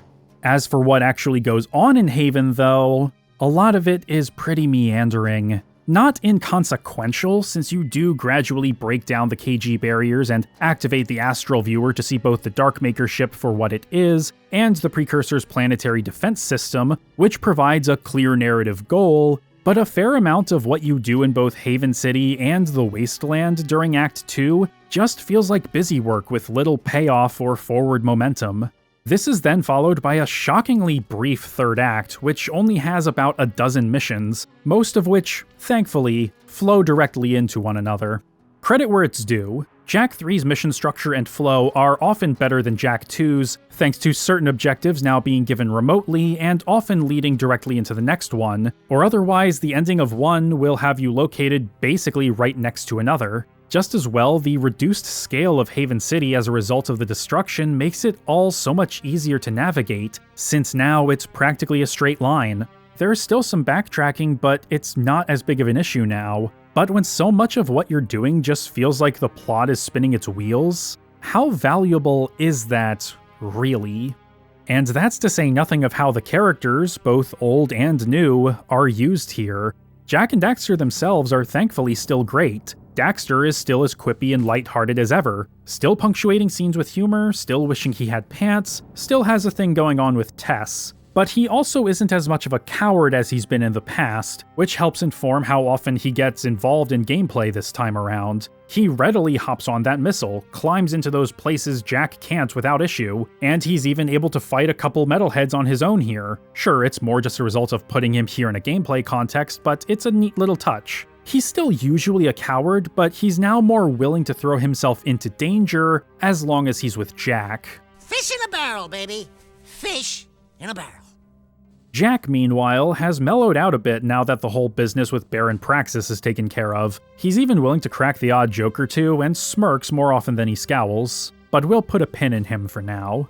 The rest of the characters, though, feels sorely mis- or underused, despite their significance. Kira is the first to really stick out in this regard, being far less prominent than she was in the first two games. She still calls in with helpful info about the artifacts you're gathering, but when Jak and Daxter first meet up with her in Samos, she's conspicuously silent, and the first time she does speak is through the communicator, though I wouldn't blame you if you didn't realize it was her, because she was recast between games. Instead of Anna Garduño, Tara Strong is now filling the role, though as far as I can tell, there's been no publicly stated reason for the recasting. Her presence is astoundingly minimal here. She isn't even Jak's love interest in this story. That role is filled by Ashlyn here, despite her and Torn being set up as an item at the end of Jak II. And within the context of this specific story, I understand why this decision was probably made. Kira is a close friend, but when the story is kicked off with politically motivated action against Jak, it wouldn't make as much sense to have her be present for his exile. Daxter and Pecker are small enough to conceivably smuggle themselves aboard the transport, but Ashlyn, Haven's governor, would be the only returning character who would have the most justifiable reason to be there for such a scene. Ashlyn is the one who ensures Jak's survival by giving him a beacon so Damus could find him, and since Damus previously ruled Haven City, it doesn't seem like that big of a stretch that Ashlyn would somehow be aware of him and his activities. She's also the one who convinces Jak to come back. I do have my own sneaking suspicion that the idea to make her the love interest this go-around was a consequence of recasting Kira, which is what may have also led to her diminished role in the story, but that's just me speculating. None of this is to say that Kira couldn't have still been Jak's love interest for the end of the trilogy, but with the way the story was being told in that first act, I understand why it's Ashlyn for this story specifically, but it's a swerve that feels a bit inorganic, and fans were not happy about it. Even Cutter Garcia, the voice of Torn, has weighed in on it. To me, they reminded me very much of Bogey and Bacall. Torn is the tough, rugged, hardcore guy, and Ashlyn is so educated, beautiful, and smart.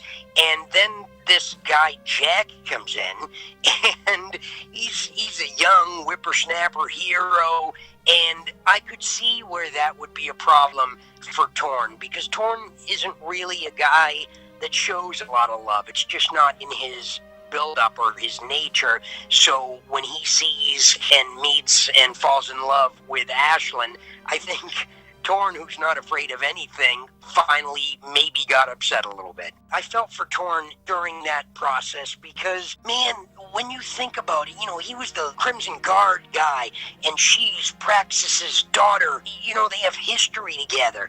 And Torn does not strike me as the kind of guy that opens up his heart a lot. So when he finally opened up his heart and he let her in, that's a very big deal for Torn. So her smooching Jak was upsetting, I know, to fans from all the stuff I read. And for me personally, I felt like, oh man, what are you doing, man? Torn's a good guy. So that's where I was on it. And then there are the villains, Count Viger and the returning Errol, now spelled with 2 R's for some reason, probably just a typo. But why Errol? The KG reconstructing their commander I get, but his role here as the main villain, wanting to snuff out all light eco and remake or potentially destroy the world with the same power as the precursors, just doesn't line up with who he was in Jak II. He didn't seem to care much about the precursors then. In fact, the only things he seemed to care about were subjugating the citizens of Haven City, his racing career, and defeating the Metalheads. He was only a minor obstacle, the focus of a narrative sidebar for Jak despite his high status in Praxis's regime. Why have him team up with the Darkmakers? The answer probably lies less with Errol's character and more with Count Vigor, the other major antagonist. And the better one, in my opinion. He's established early on as being a devout believer in the precursors and also wanting to reshape the world with their power, just in favor of light eco rather than dark. It's why he was so ready to throw Jak into the desert. He sees him as a creature of darkness that must be destroyed. His brand of villainy is distinct from that of Gaul or Praxis, with a smug charisma perfectly befitting his aristocratic background. As Vigor was made to be a champion of the light, Errol was made to be a champion of darkness, and Vigor's obsession with the precursors helps keep them in some kind of focus for much of the story, though Vigor himself sadly isn't.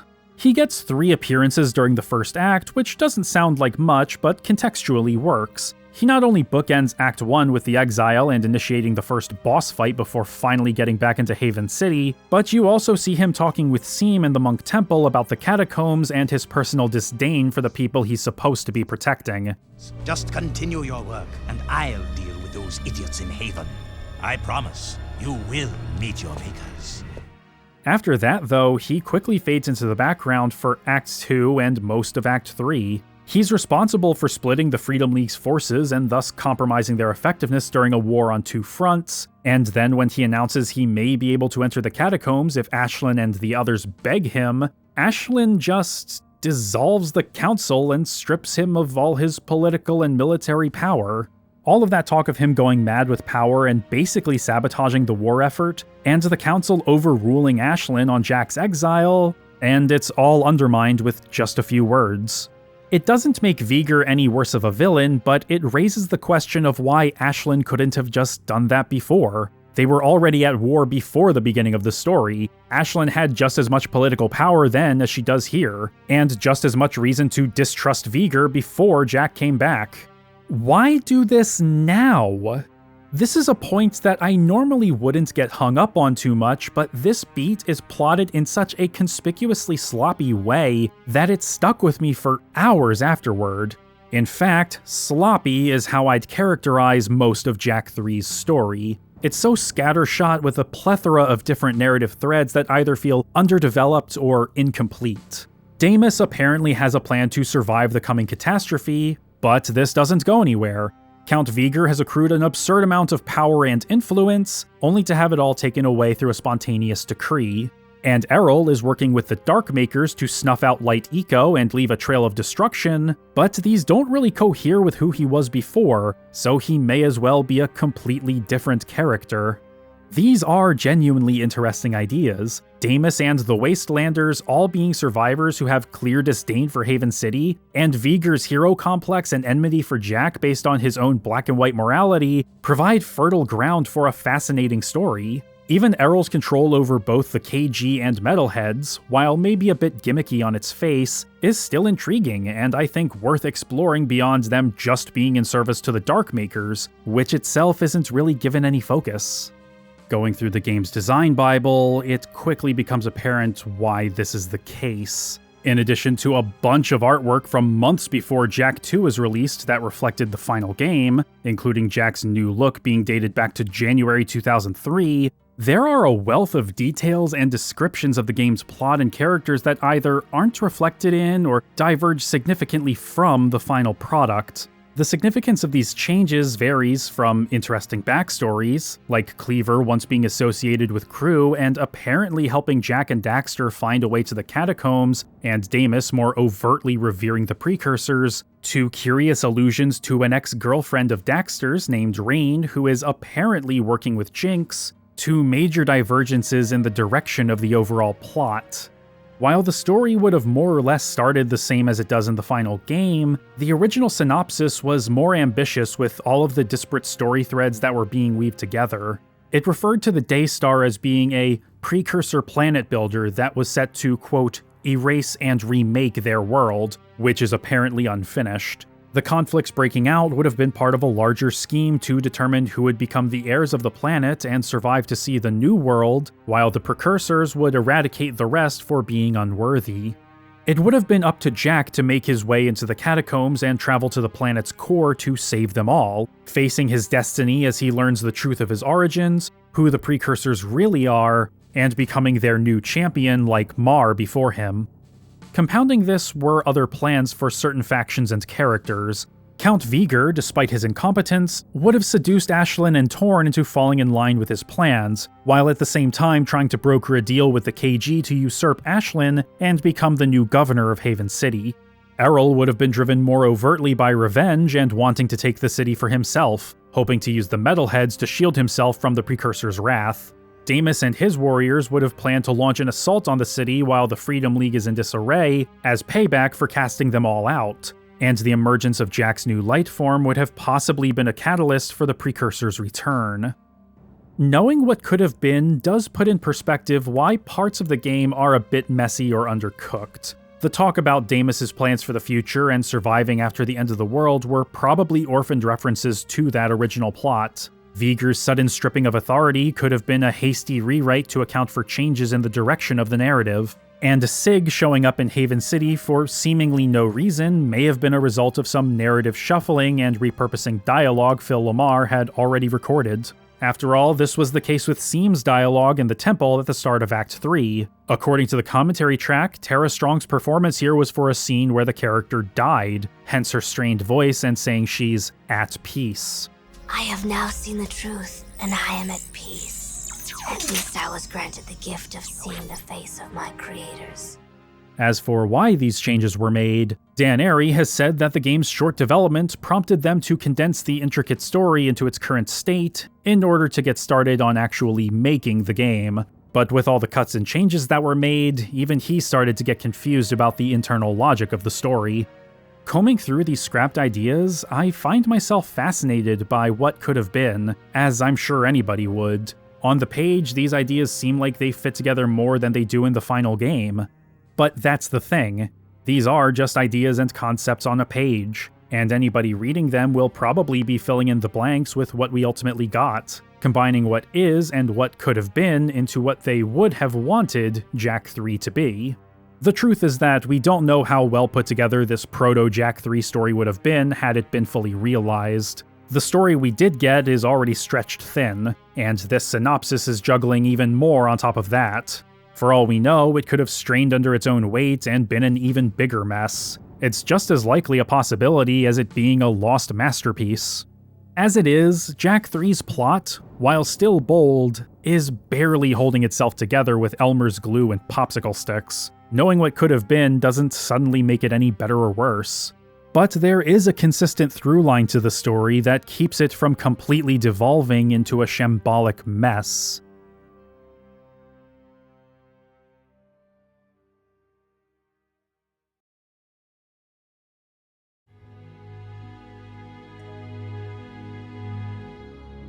At no point is it ever really in doubt that Jak is a hero, but after Jak II, it wasn't hard to come by people who thought of him as more of an anti-hero. It wasn't totally untrue, but this perception was colored more by that game's opening act than anything else. Before that, it was easy to look at him as unambiguously heroic in the traditional sense, but as discussed last time, this aspect of his character was changed to follow the market. Jak II's reception was overall very positive, but the response to the new setting, tone, and structure was a bit mixed among players. It was no longer a pure platformer, but it also wasn't a third-person shooter, nor was it quite a sandbox game like Grand Theft Auto 3. The genre blending meant that the series was now in a bit of a no man's land with a somewhat muddled identity. This is reflected, intentionally or not, by Jak's position at the start of the game. He saved the world twice, and both times his reward was losing everything he had. Not that he was looking to be rewarded, but when you go out of your way to help people and avert catastrophe, and they decide you're too dangerous to keep around, I would feel betrayed too. It's why he initially tells Ashlyn that he doesn't care what happens to Haven. The city threw me out, remember? They can rot for all I care. I don't blame him one bit, but you can tell through his body language, not being able to look her in the eye as he says, I'm through saving the world. that he doesn't actually believe what he's saying. As bitter as he may genuinely feel, he does still care about his friends and his home. It's why he immediately looks for a way back. Not only can he not just turn his back on them, but he still feels that compulsion to help people. This is what sets him apart from Count Vigor, who fancies himself to be a hero. Jak is driven by a need to help and protect others and the world. We even see him actually defend some civilians in this game, as brief as that moment is. His reaction to the Darkmaker's imminent arrival is basically, oh crap, the world is in danger, we have to find a way to stop that. But Vigor, being driven by vanity and glory, sees it as an affront to the glory of the Precursor's light, but mostly as an opportunity to inflate his ego. If he really cared about saving the world, he wouldn't dangle a potential solution in front of Ashlyn and the others, hoping they would grovel and beg for him to use it. Just as Errol is fighting on the side of darkness, Vigor is on the side of light. Jak, meanwhile, embodies both the destructive power of the darkness that corrupted the Darkmakers and the pure light of the Precursors, showing through how he contrasts with both villains that neither is inherently good or evil. This is something you're never really allowed to forget, as it's so deeply ingrained into the story that it's even a part of the UI. The health bar and eco meter with his face on it from the last game has been replaced with the Seal of Mar, with health nodes around the rim and the two wisps in the center acting as yin-yang shaped meters for both dark and light eco. What makes Vigor a good antagonist is that he and Jak want to achieve the same basic goal for completely different reasons. Jak is cooperative and willing to get his hands dirty to work towards a solution that will actually save people. What do you care, man? Even folk are a bunch of weaklings, you know that. They'd already lost the war before it started. Luckily, Damus has a plan to make sure we all survive. You're playing with people's lives. Why not? They played with mine. Survival of the fittest, baby. I suggest you get with the program and be on the winning side. And which side is that? The one on top of the pile. Fortunately, it's gonna be a big fight. That difference is what makes Jak a hero, and it's something he rediscovers within himself over the course of the story. He was finding himself to be enjoying Spargus and the Wasteland, but he sacrifices that comfort to go help people who need him. That alone is a fun play on the hero's journey, with the desert and the city both acting as home and the realm of the unknown simultaneously. Familiar, unfamiliar, transformation, gift of the gods. The elements of the monomyth are all here, and the narrative structure plays with them in some fun ways, but that's not what I'm getting at. The theme of heroism is strewn throughout the story, and it is far from subtle. In fact, Jak is referred to as a hero fairly often, particularly during the first act when he's shied away from being one. Heroes think they can save the world when they themselves are lost. Look into the light and receive a power, hero. Even you cannot save us from this, hero. So the hero I knew did die in the desert? Or was it long before that? It's a part of himself he can't escape or shut off, and it gives hope to those around him. I don't have anything for you. You give us all hope, Jak. That is gift enough. Ashlyn, this is Torn. Jak's back in the city. Jak? I knew I could count on you. Jak's always gotten us through thick and thin. I'm with him. Here, here! But more than that, it's inspiring to them. Especially to Damus, who not only warms to his latest and greatest warrior, but readily answers Jak's call for help to reach the catacombs in Haven City. But you're a long way from the desert. I thought you said a smart warrior never takes his opponent head on. That depends on how hard your skull is. I'd say you and I are both rather headstrong. Let's finish this. For how messy Jak III's plot has been up to this point, having Damus out here in the field for this final push really does feel earned. Despite the pervasive dead ends and shortcomings, this idea of heroism at the core of it all is consistently great. Having Damus return to the ruins of the city he once ruled isn't given any comment, but that's not the point. From here on out, the story becomes laser-focused on that main theme. Damus going out of his way to help Jak in his hour of need is just the beginning of this mad dash to the finish line. But it's also where the good king meets his end.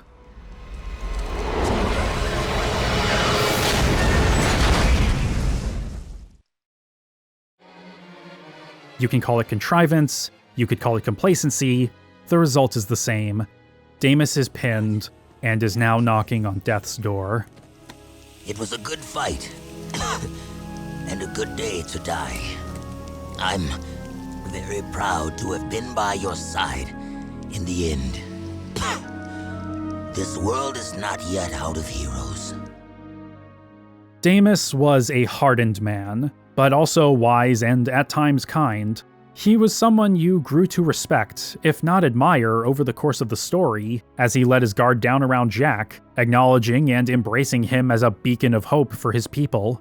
Cleaver and Seam were dismissive of Jak being any sort of hero, but Damus, in the end, he believed in Jak, who gave the bitter old warrior hope for the future, as any hero would.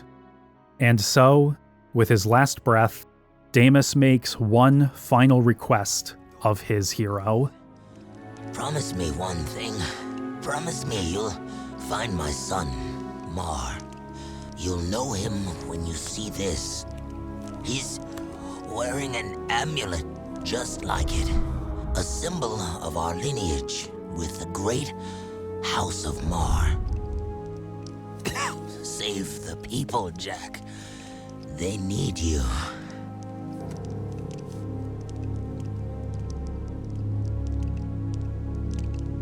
Father.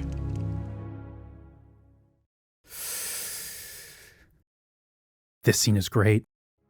While the reveal can be seen coming from a mile away thanks to how blatantly it was signposted, that doesn't detract from the emotion of the moment.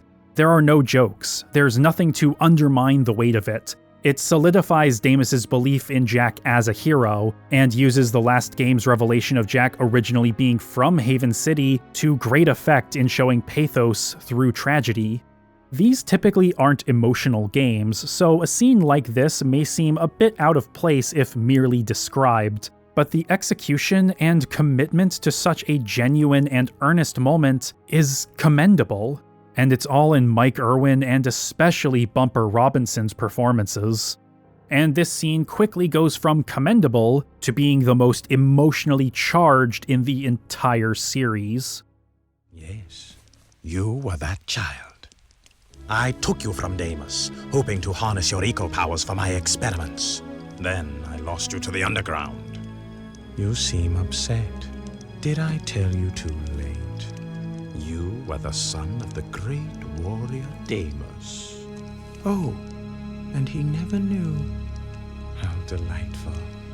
Ah! Vigor! This moment is what sets Vigor above Gaul, Maya, Praxis, and Errol as a villain. He's a sneering, self-serving monster, of course, and his sense of entitlement to the Precursor's power has been an interesting driver for him, but none of the others got under Jak's skin quite like he does in this moment. And that's really saying something, considering how consumed Jak was with getting revenge on Praxis last time. But Vigor? He made it personal. Made Jak lose control for just a split second. He even ruffled Daxter's fur. It's just that nobody hurts my best friend and lives to brag about it. Phil Lamar's performance here is just so sneering and slimy, you can't help but get sucked into the moment. Is it maybe a bit too convenient that he shows up here after not even getting so much as a mention since Ashlyn dissolved the council?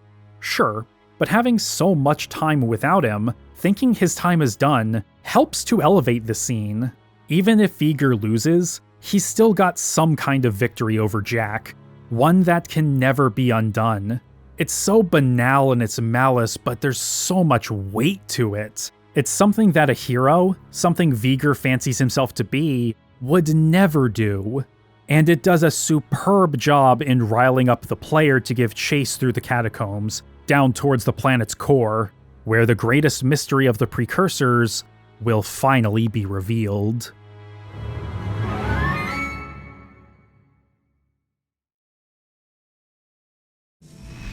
Jak and Daxter's arrival at the center of the planet is suitably grandiose. Darkness gradually gives way to light as they approach the platform housing an ancient weapon that will destroy the Darkmaker ship. Upon putting the ecosphere in its proper place... Okay, so I have to actually point this out. The ecosphere doesn't come from anywhere. Like, Jak just kind of has it when he gets there. It's never shown how he gets it. It's never brought up in dialogue before now. But he put all of the dark and light eco crystals that he gathered over the course of the game into these recesses into it. It's not really a big deal, but it is further evidence of just how quickly this game was cobbled together and how much was cut from the story. Anyway, the energy from the crystals Jak has collected begin charging twin cannons of dark and light eco. It seems the world will be saved, and for his bravery and heroism, Jak is granted the ultimate reward. We grant you the gift of evolution, the honor of becoming one of us. Finally, Jak won't be punished for his good deeds. After 3 adventures involving the precursors, their artifacts, and the mystery surrounding them, Jak is on the precipice of learning the answer to his mentor's most burning question. Who were the precursors?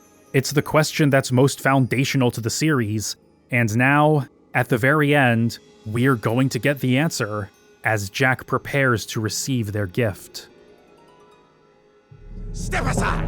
At least until Vigor steps into the light while holding Jak at gunpoint, ignoring the precursor entity's ominous warning. A sore loser to the end. Having it follow on from the last scene makes Vigor come off as even more despicable, as he steadies his pistol to finish off the real heroes while gloating over his stolen victory. Don't worry, Jak. It is for the greater good that I assume this role. That is until the projection throws another curveball at us, saying that Errol still has a chance of victory if he activates the ship's cargo. Daxter isn't having it. Listen, Glow Boy, we've been doing all your dirty work while you slept in the stars, so stop it! Inefficient. I told you we needed a backup hero. We should have gone with Plan B. Ow, hey, cut it out! Finally, we get to meet our makers. 4 months.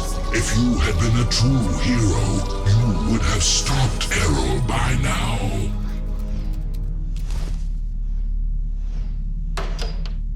Oh my god.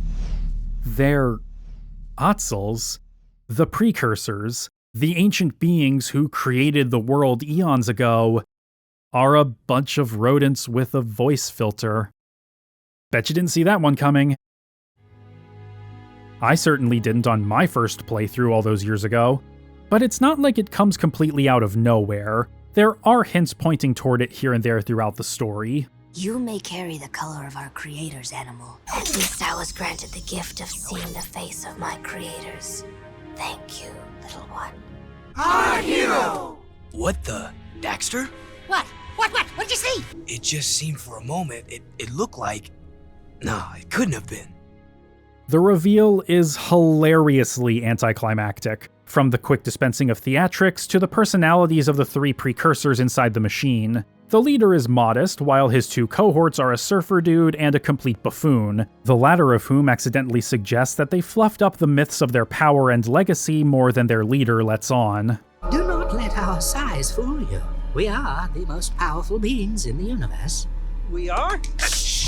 After a whole trilogy of games, it's an answer that can easily feel cheap, as though it was thought up more for the sake of a quick joke than anything. They do handwave why Daxter changed into one of them by saying that all eco, even dark eco, contains their essence, so his curse was actually a gift that Vigor was all too eager to receive. No! God, that's satisfying. You made your bed, now lie in it. Maybe this was even the Precursor's plan all along, knowing that Vigor's hubris would get the better of him and Jak would still be able to finish the job with Errol. Whether the idea of the Precursors being Otzels works isn't really a debate I'm interested in having, and at least for Dan Arey, the fact that there were people who were upset about it acts less as an indictment of the story and more as a testament to it. From his point of view, if people felt so strongly about it, regardless of whether it was positive or negative, then that means they were invested in the story he and the rest of Naughty Dog were telling. I'm personally a bit so-so on the Precursors being Otzels, but I agree with Arey in that a story should seek to connect with an audience and get them emotionally invested. Anyone who felt shocked or upset or betrayed by this part of the story only felt that way because they cared, and that's valuable. Regardless of how one feels about what was revealed, however, the reveal itself does work, and it's by virtue of it being as anticlimactic as it is. The mundanity juxtaposed against the fantastical, along with the character's bewilderment, are what make the whole scene so memorable. It's grand, tense, hilarious, and cathartic. But it's not the note the story ends on. Errol is still up on that ship, and he can still activate whatever's inside. It's time to end this.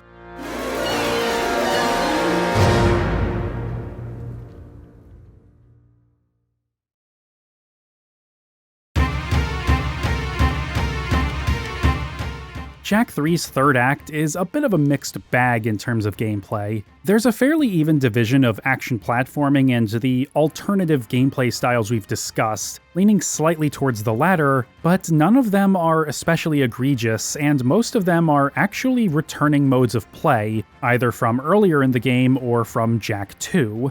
It is short though, with only about a dozen missions, and it definitely feels a bit rushed. There's a sense of urgency in needing to make moves toward the catacombs as the Darkmakers have not only begun their invasion, but Errol has contacted and transported himself to their ship. But the first half of Act 3 still feels uneven in its narrative flow. The back half, though, absolutely superb. The ruined section of Haven City exacerbates the melancholic tone that has pervaded the metropolis as a whole. Recognizing where you are and what used to be at any particular point is harrowing. This used to be the stadium. We beat Errol in the Class 1 race here. People used to live here. People died here. Now it's just another territory controlled by the metalheads. And this extends to when Jak and Daxter make the final push toward the catacombs, as you weave in and outside the remains of the city wall in what used to be not just Maintown, but the bazaar and farms. Bringing the vehicular gameplay back for this part was not just a great choice, since it's been such a major part of the game thus far, but the slight twist on it, being more about ramming obstacles than gaining speed or shooting something, keeps it from feeling like just another vehicle section. Using the precursor subrail again for the last stretch of the journey was, in my opinion, also an excellent choice. We've done it before in the game, and it only makes sense that this would be how you'd finally reach their lair at the center of the world, from which point Jak and Daxter are teleported onto the Darkmaker ship to personally confront Errol and make sure he doesn't activate the terraformers inside.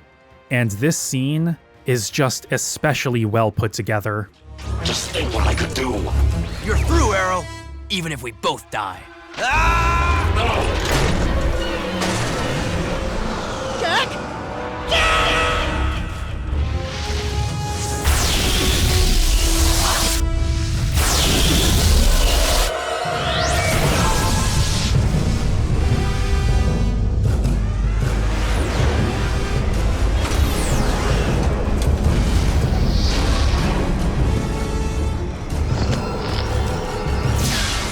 Let's go, Dax.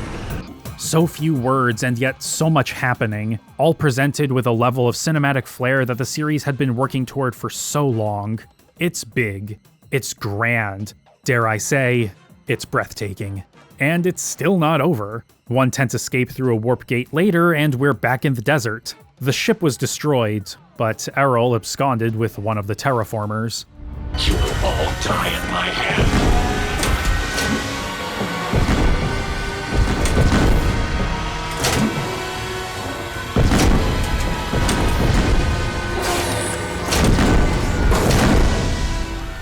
I just won't quit! It's headed for the city. We gotta defend it.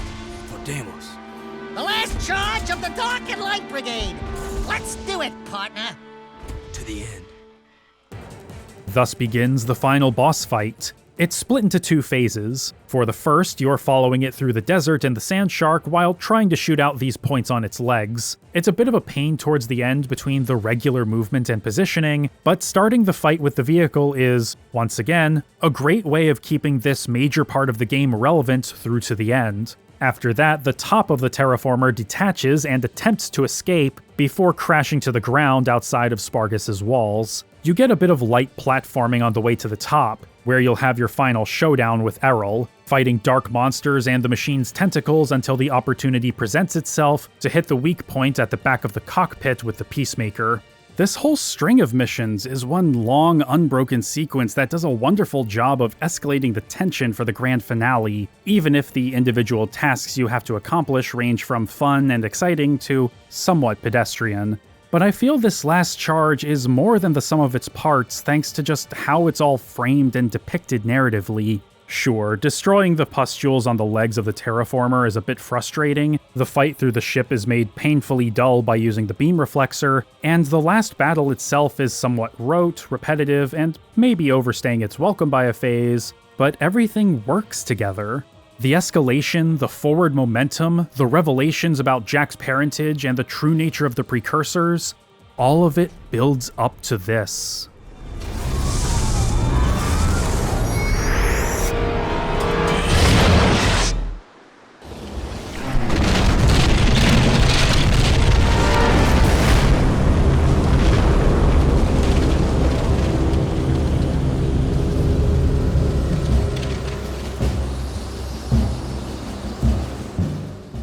And you know what? For the sake of this shot, it was all worth it. Take a deep breath, the heroes emerged victorious. And of course, Jak and Ashlyn do have their moment, on which I've espoused my feelings already, but there was an alternative idea for it pitched by the studio's second ever intern, Neil Druckmann, for her to pull down his scarf before their off-screen kiss. Honestly, for the sake of not further stirring up the Wumpy's nest, I think this was the better move. But of course, the story doesn't end on this note either. The precursors finally reveal themselves to the world and thank everyone for their efforts to protect it. But this planet is just one of many in a vast cosmos, and their war with the Darkmakers continues to rage throughout all of space and time. We need heroes like you to help us protect the universe, Jak. Then you can call me by my first name, by what my father called me, Mar. While Jak decides to go with the precursors on a journey across space and perhaps time, Daxter elects to stay behind with Tess. As thanks for standing by Jak's side through thick and thin, the precursors offer him a single wish. You know, I could really use a snazzy pair of pants, like yours. Wow, those are sharp. I wish I had a pair just like that. Be careful what you wish for. Don't worry, honey. You get used to it. You know what? That's kind of cute. I'm on board with this. All the loose ends are being tied up. There are no more mysteries to solve or conspiracies to unravel. Everyone gets their happily ever after, except Vigor, who's forced to sit on Cleaver's shoulder until he gets mad enough to skin, butter, and eat him. Good riddance. And Jak goes off with his makers to see the universe and continue fighting the good fight, leaving his friends behind, knowing that his world is safe.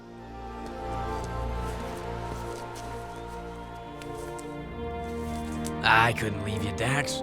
With all our adventures ahead, you wouldn't last a second without me. Ah, what a team we are! Yeah, well, the next adventure, I call the shots. Put it in, partner. Ha! Psych! Oh yeah, life is good. You know, as uneven as it was along the way, this ending is a good one. You've got closure, a bit of catharsis, callbacks to the start of the story that feel earned, just enough of an opening for further potential adventures, and open-ended questions that let the mind run wild. The suggestion of time travel comes into play once again, and Jak's connections to the fabled hero Mar are not just reinforced, but possibly overlapped. We don't know what he does when he gets on that ship. We don't even know if he left and went on a grand journey and then came back at the point that he left, or if he never left at all, like he says. Is he the Mar, like Ashlyn immediately posits? Did he go back in time, establish Haven City, and lay the groundwork for much of what would happen in Jak II and III? Maybe. Maybe not. And honestly, I'd prefer not to know. I like that the ending adds this ambiguous aspect to Jak's legacy, but I also prefer him to just be a hero in his own right. Jak is already a hero. Do we really need to attribute another hero's actions to him too? As far as intentions go, SCEA producer Sam Thompson has allegedly said that Jak is not the Mar, just named after him, but this is allegedly coming from one of Sony's producers and not, say, Dan Arey, and the text itself is ambiguous about this, so it's still pretty wide open. But yeah, so concludes Jak III, and again, despite how messy this particular chapter in the saga can be, I think it earned this ending. But just barely. Jak's journey to accept and embrace his role as a hero is satisfying with enough pathos to make it emotionally impactful, and is smartly what the story hinges on the most. Just about everything else, however, feels compromised in some way, with subplots that are abandoned or undercooked, villains that are either undermined or incongruous with previous depictions, and holes that don't really affect the story in any tangible way but are large enough to be immediately noticeable. Maybe the story concepts that got cut would have made things better, but it's also equally as likely that they would have made it even more disorganized. We don't know for sure, and we never will. The gameplay fares a bit better, but the huge abundance of one-off systems and minigames leaves the game feeling far more eclectic than the first two. None of these alternative gameplay modes are bad, and the vehicle stuff in the desert is really good, but that action movie mindset ends up making Jak III feel insecure with its core gameplay, which is still great. It often feels like the perfect blending of its predecessors, at least until you're interrupted by needing to ride a missile or remote control a blast bot or play a Pac-Man clone. The highs are high, and the lows aren't that low, but the division between them is stark. For a long time, I considered Jak III to be my all-time favorite video game. It sparked my fascination with desert environments in fiction, helped fuel my love for filmmaking and storytelling, and even now, over 20 years later, still has numerous scenes and lines that live rent-free in my head. I adored the gameplay, the multiple weapons and vehicles, and Jak's dark and light forms just for the idea of a hero wielding such diametrically opposing powers. It sparked my imagination, and continues to do so to some extent. I've played through this trilogy countless times over the years, and I always love the experience as a whole. But now that I really think hard about Jak III, and look at it through a more critical lens, I can't ignore its shortcomings. It's still a great game, and a breath of fresh air coming off of Jak II for its more modest difficulty, but these days I find myself reflecting more fondly on the second game's strengths. Its tight design and more introspective story might just barely edge the third game out for me, but that's not a hard line. Part of it is almost certainly nostalgia, but I do love Jak III, in spite of its flaws. And it's not like those flaws completely shatter the game either. They just make it into a hodgepodge of different styles while still being couched in the form of a top-notch action platformer. It's ambitious, hilarious, dramatic, and a bit all over the place with its gameplay, but I can't help but love it. And I've felt this way ever since it was first released, all the way back in 2004.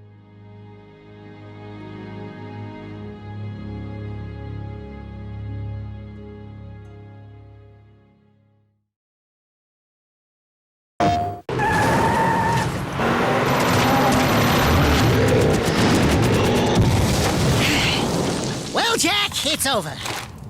There's just one thing left to say. I am your father. What? I'm your father! Right. Yeah. Listen to your feelings. You're not my No, father. seriously, your mother and I... The epic Jak trilogy is coming to its dramatic conclusion. Before you were born, obviously. Rest assured, it won't end like this.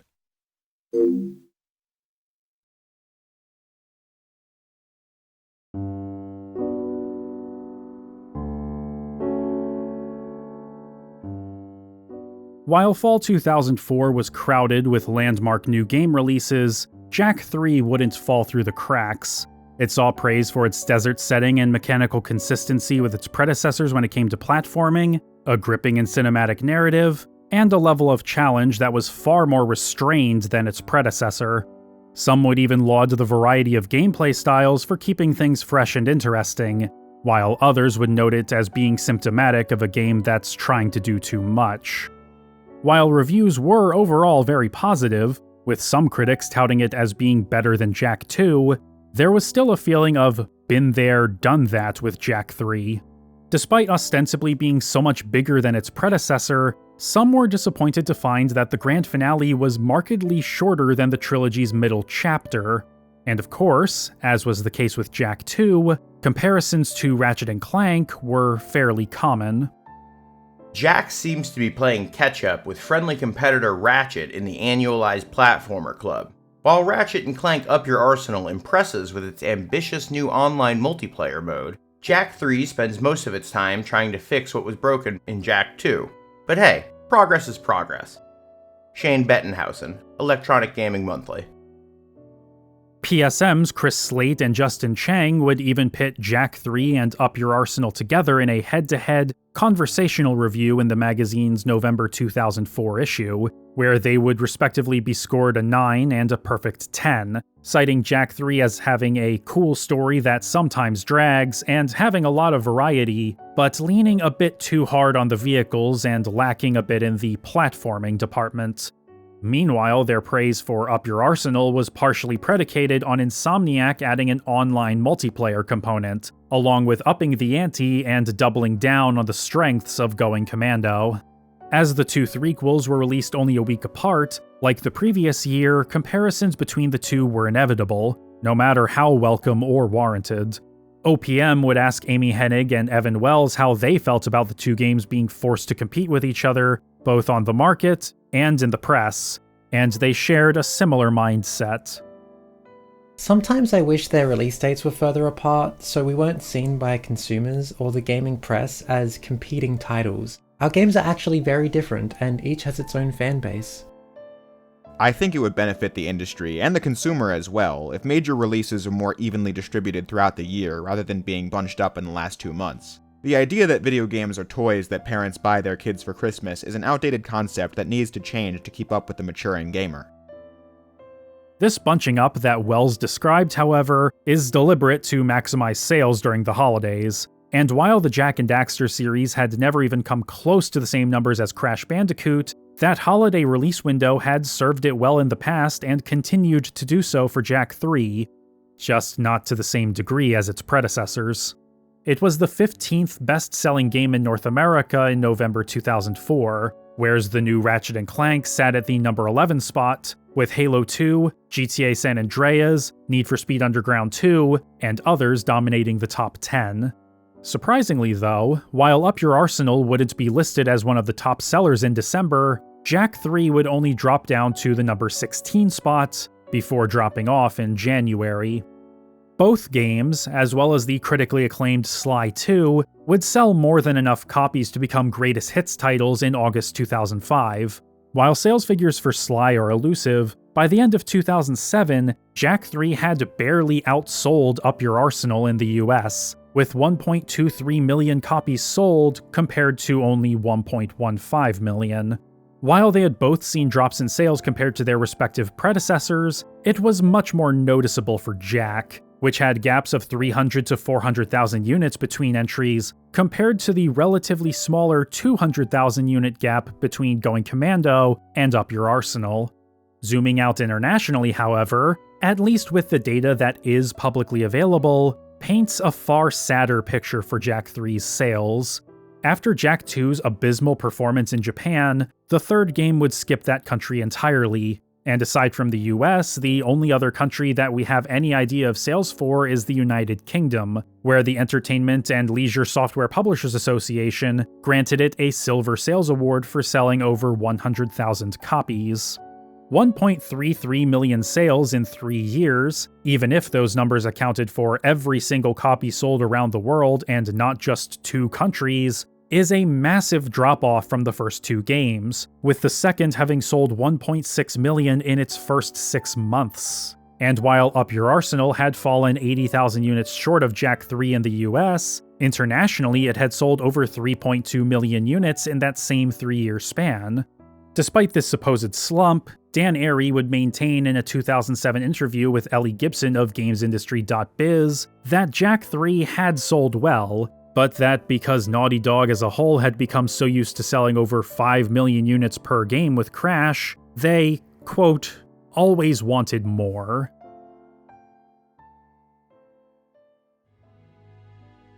few would probably argue that Jak III wasn't a good game. A disorganized and unfocused one perhaps, but certainly not crumbling under its own weight. And if the user scores on Metacritic are anything to go by, there are definitely those who look upon it a bit more favorably than Jak II.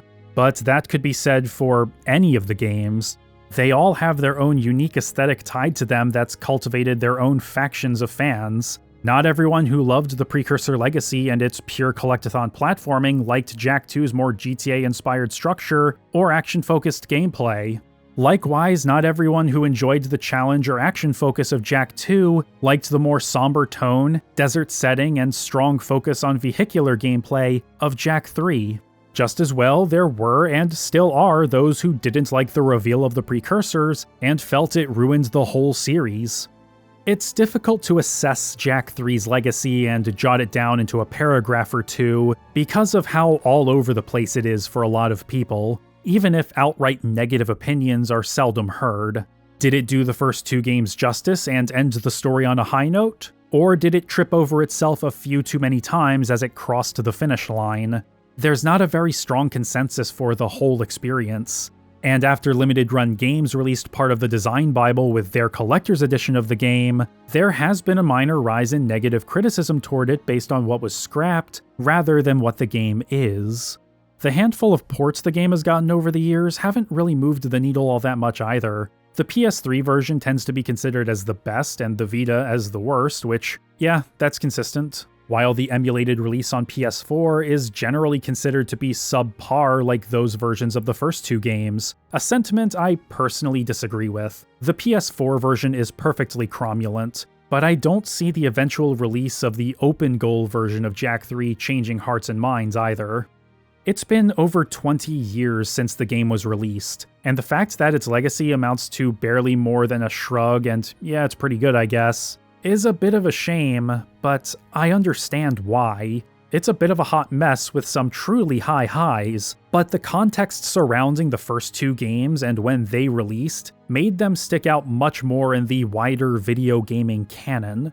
The precursor Legacy was a finely tuned and technically stunning 3D platformer that came out as interest in the genre was fizzling out.